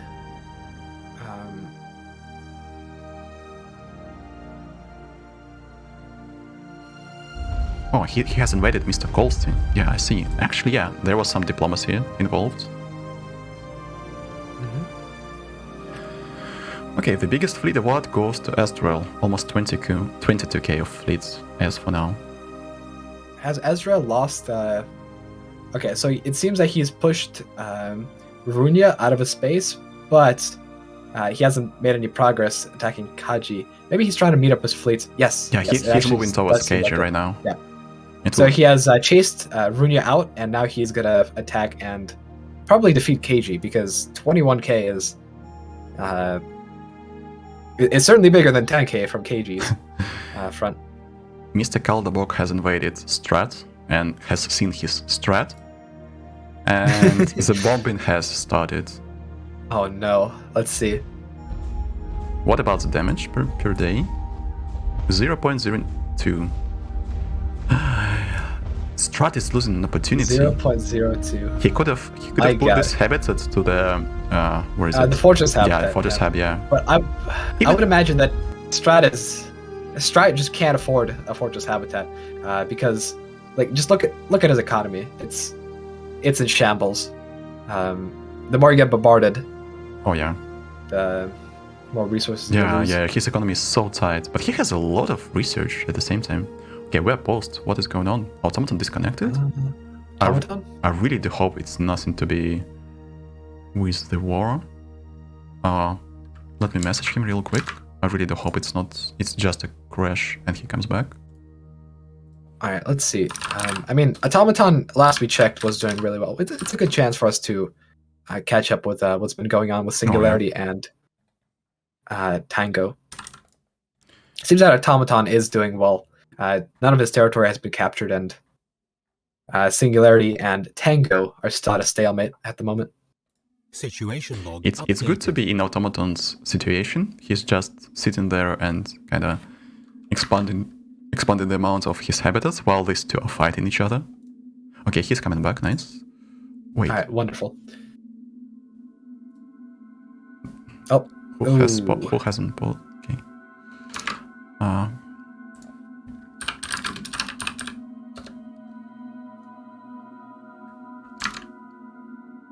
Yeah, Automaton is doing fairly well on the tech. Okay, now I can't check any scores. Alright, whatever. I will not be commenting anything related to the stability of the lobby. No, I'm not talking anything about this.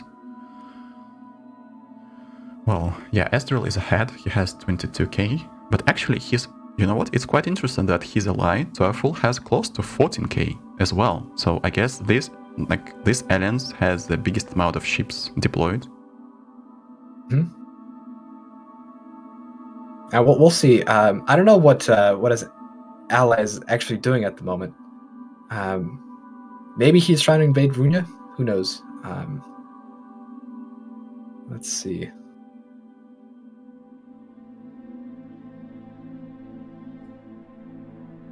Okay, we are back.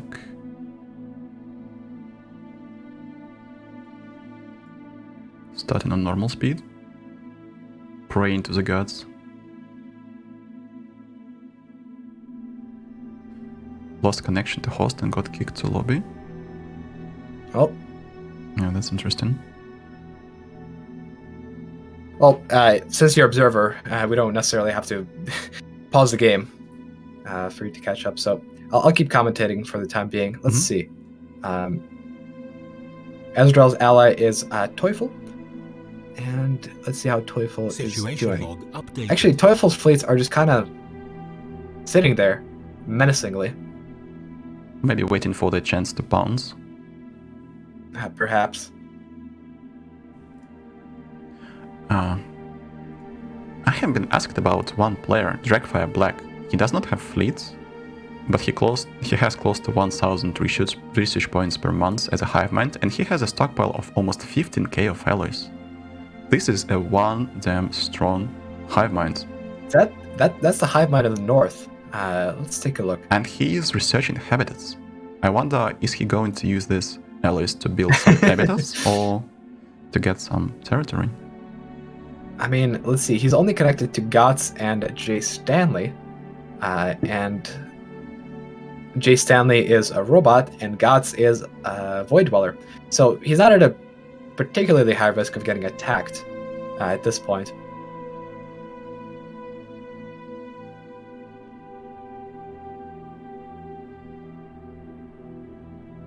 Okay, we have a... I guess I will have to intervene. We have some sort of a... some sort of a problem.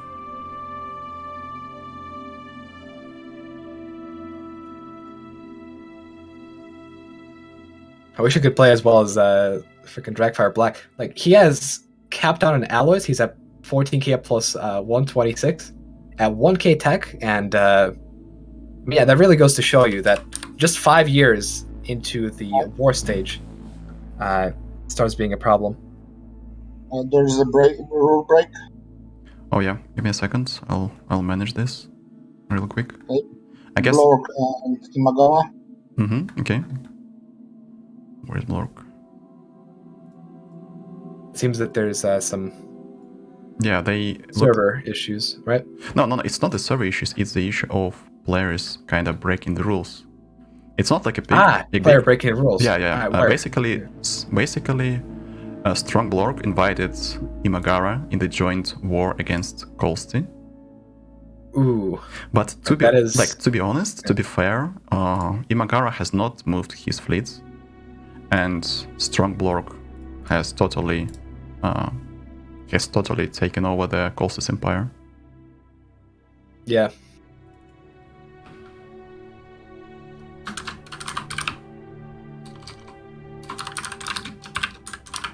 I mean, I guess we can we can continue. probably let this go. Yeah, we can continue. Give me 1 second, I'll check. Yeah, and actually Strong Blork has claimed, Imagara has not claimed anything, and it was only Strong Blork who claimed. Yep. Alright, we can continue. Alright. Yeah, in case you guys want to check out the rules, they are in the description, or you can type in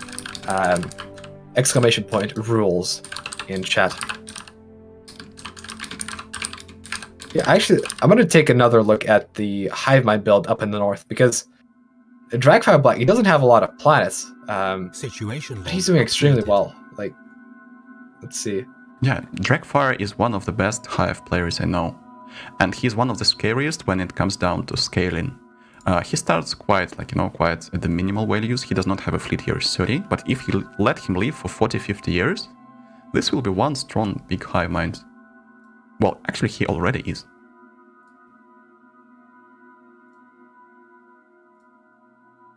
Like, he's near the top of the...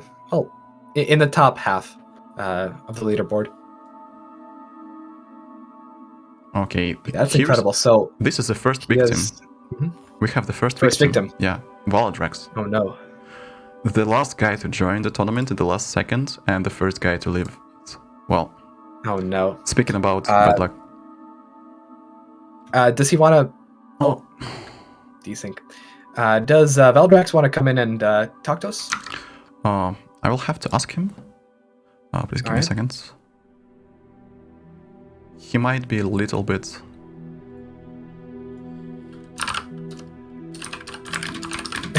I just see in chat Silas complaining about hives and their ground army spam. I'm just gonna quickly look over there and see what's going on.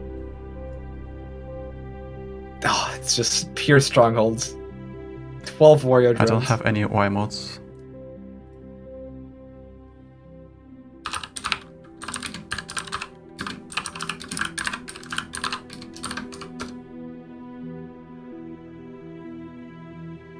Okay, we have...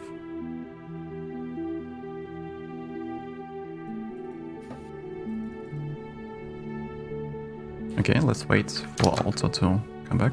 Oh yeah, Valdrax is ready to talk to us. Alright, wonderful. Then yeah. Let's invite him. Yeah, give me a second. Hey there. Howdy. How's it going? Going good. Let me just turn you up a little bit.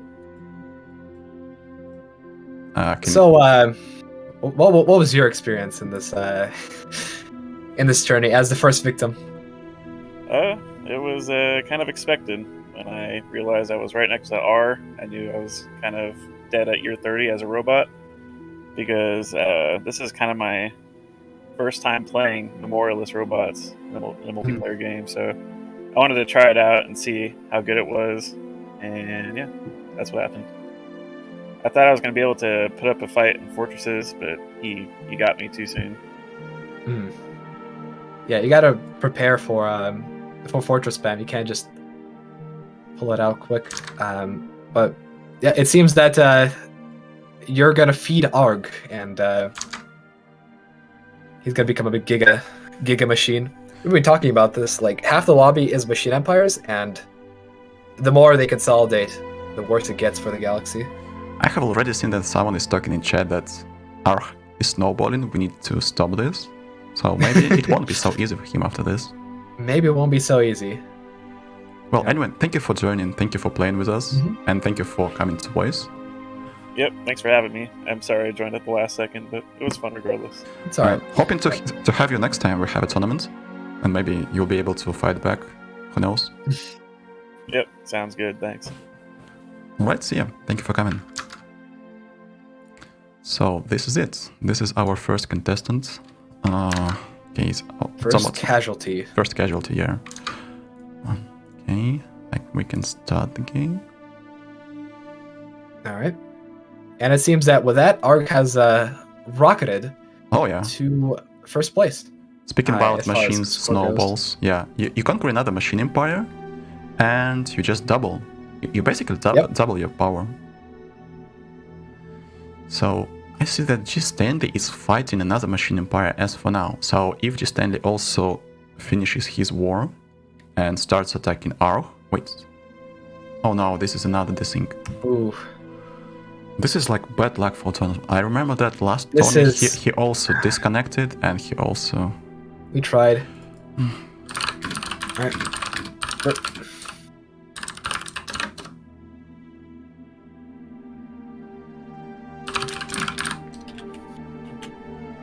Yeah, just stay. Actually, he can reconnect once he sees some issues with his empire. Yeah, desync doesn't kick in for 5 to 10 years. Yeah. And Automaton does rejoin fairly quickly, so... Okay, there is another empire. Coltsy. Yeah, that was the... down south. Yeah, Stronglord attacking him. That 2v1 war. Yeah, unfortunately, technically there was a rule break, but in fact, Stronglord invaded his territory alone, and his ally did not put any claims. That is why we decided to continue without... but as I can see, there are some alliances being formed on the map, like let's say Stronglord and that Machine Empire. Looks like we're going to have more united gameplay. Lyra is still number 2. Speaking about the power of trade. Yeah. Let's check in. Situation updated. 1K from branch offices. Casually. I mean, Lyra is mostly teching up right now. I see a lot of research per month, but not a lot of alloys. She's buying 35 per month. Like, not a big deal. With all the power of trade, she's actually behind the Hive Mind Empire, of all people.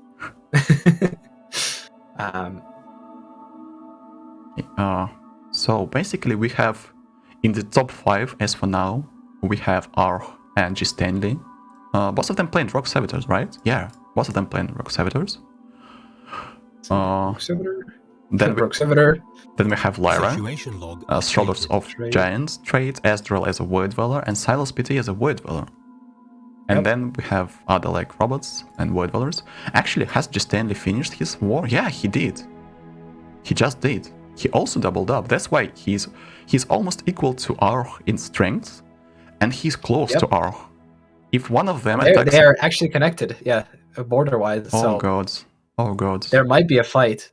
I mean, I don't know if Arg know this yet, but he does have an advantage in fleet power. So if he acts fast, he could potentially attack J. Stanley and become a giga machine right here and now. Although that would provoke everyone in the galaxy, I would imagine. like, I doubt that Lyra will be attacking because she's in really nice spots, making a lot of profits. But there is Mr. Calderbolg.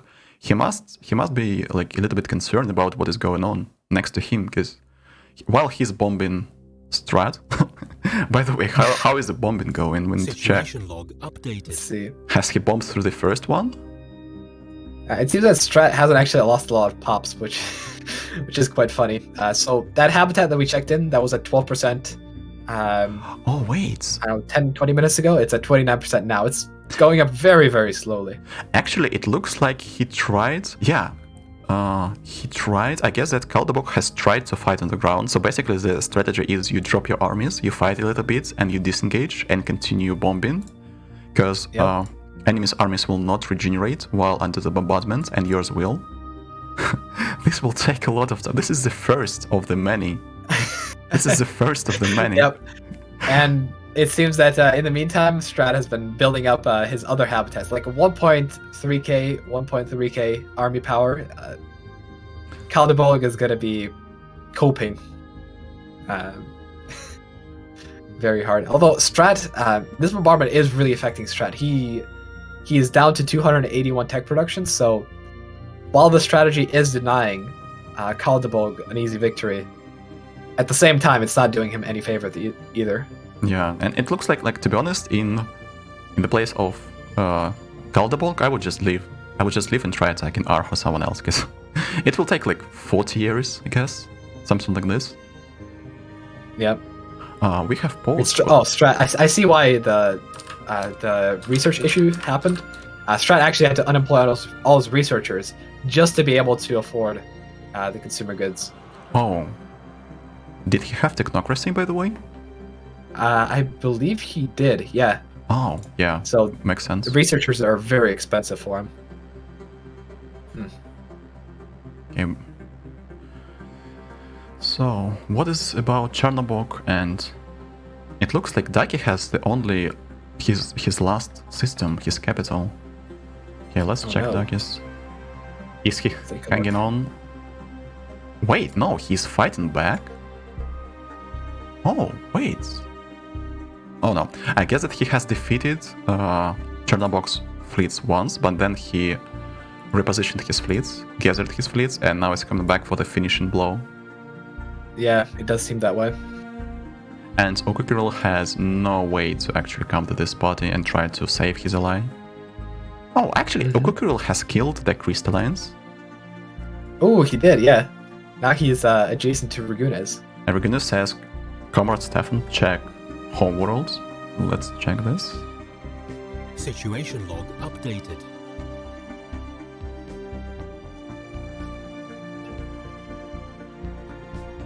Oh wait, he's upgrading to the... I'm not used to this. I looked at the very bottom of the list of where Regunas once was in terms of score. Now he's near the middle, actually. Yeah. I guess that his Gaia seeding actually goes well. To be honest, like, I have... Gaia Seeder's final... Oh, he's about to upgrade the Gaia Seeders to the final stage. That's what it looks like. Okay. It looks like Okukuru does not want to attack Regunas. Okay, Regunas has a really big starbase right here.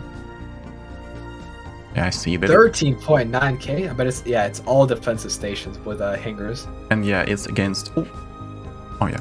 And actually against corvettes, that's quite effective, quite efficient. Really effective, yeah. Especially if they're missile corvettes or torpedo corvettes, because then they all get countered completely. Okay, this is the end of KJ. Ezreal has killed. Ezreal has 24k of fleets. Ayaka has 17.6. Actually, Ayaka is incredibly strong as well. But you want to invite KG in? I just had an invitation to the joint war. Oh yeah, we surely can. Yep. Give me a second. Ezreal, after defeating Kaiji, has now declared war on Calderbolg. He's going to be going through Strat space, and actually, can he even? Oh no, he desynced. Well, no. Ezreal? No. What is? We might have to rehost the lobby.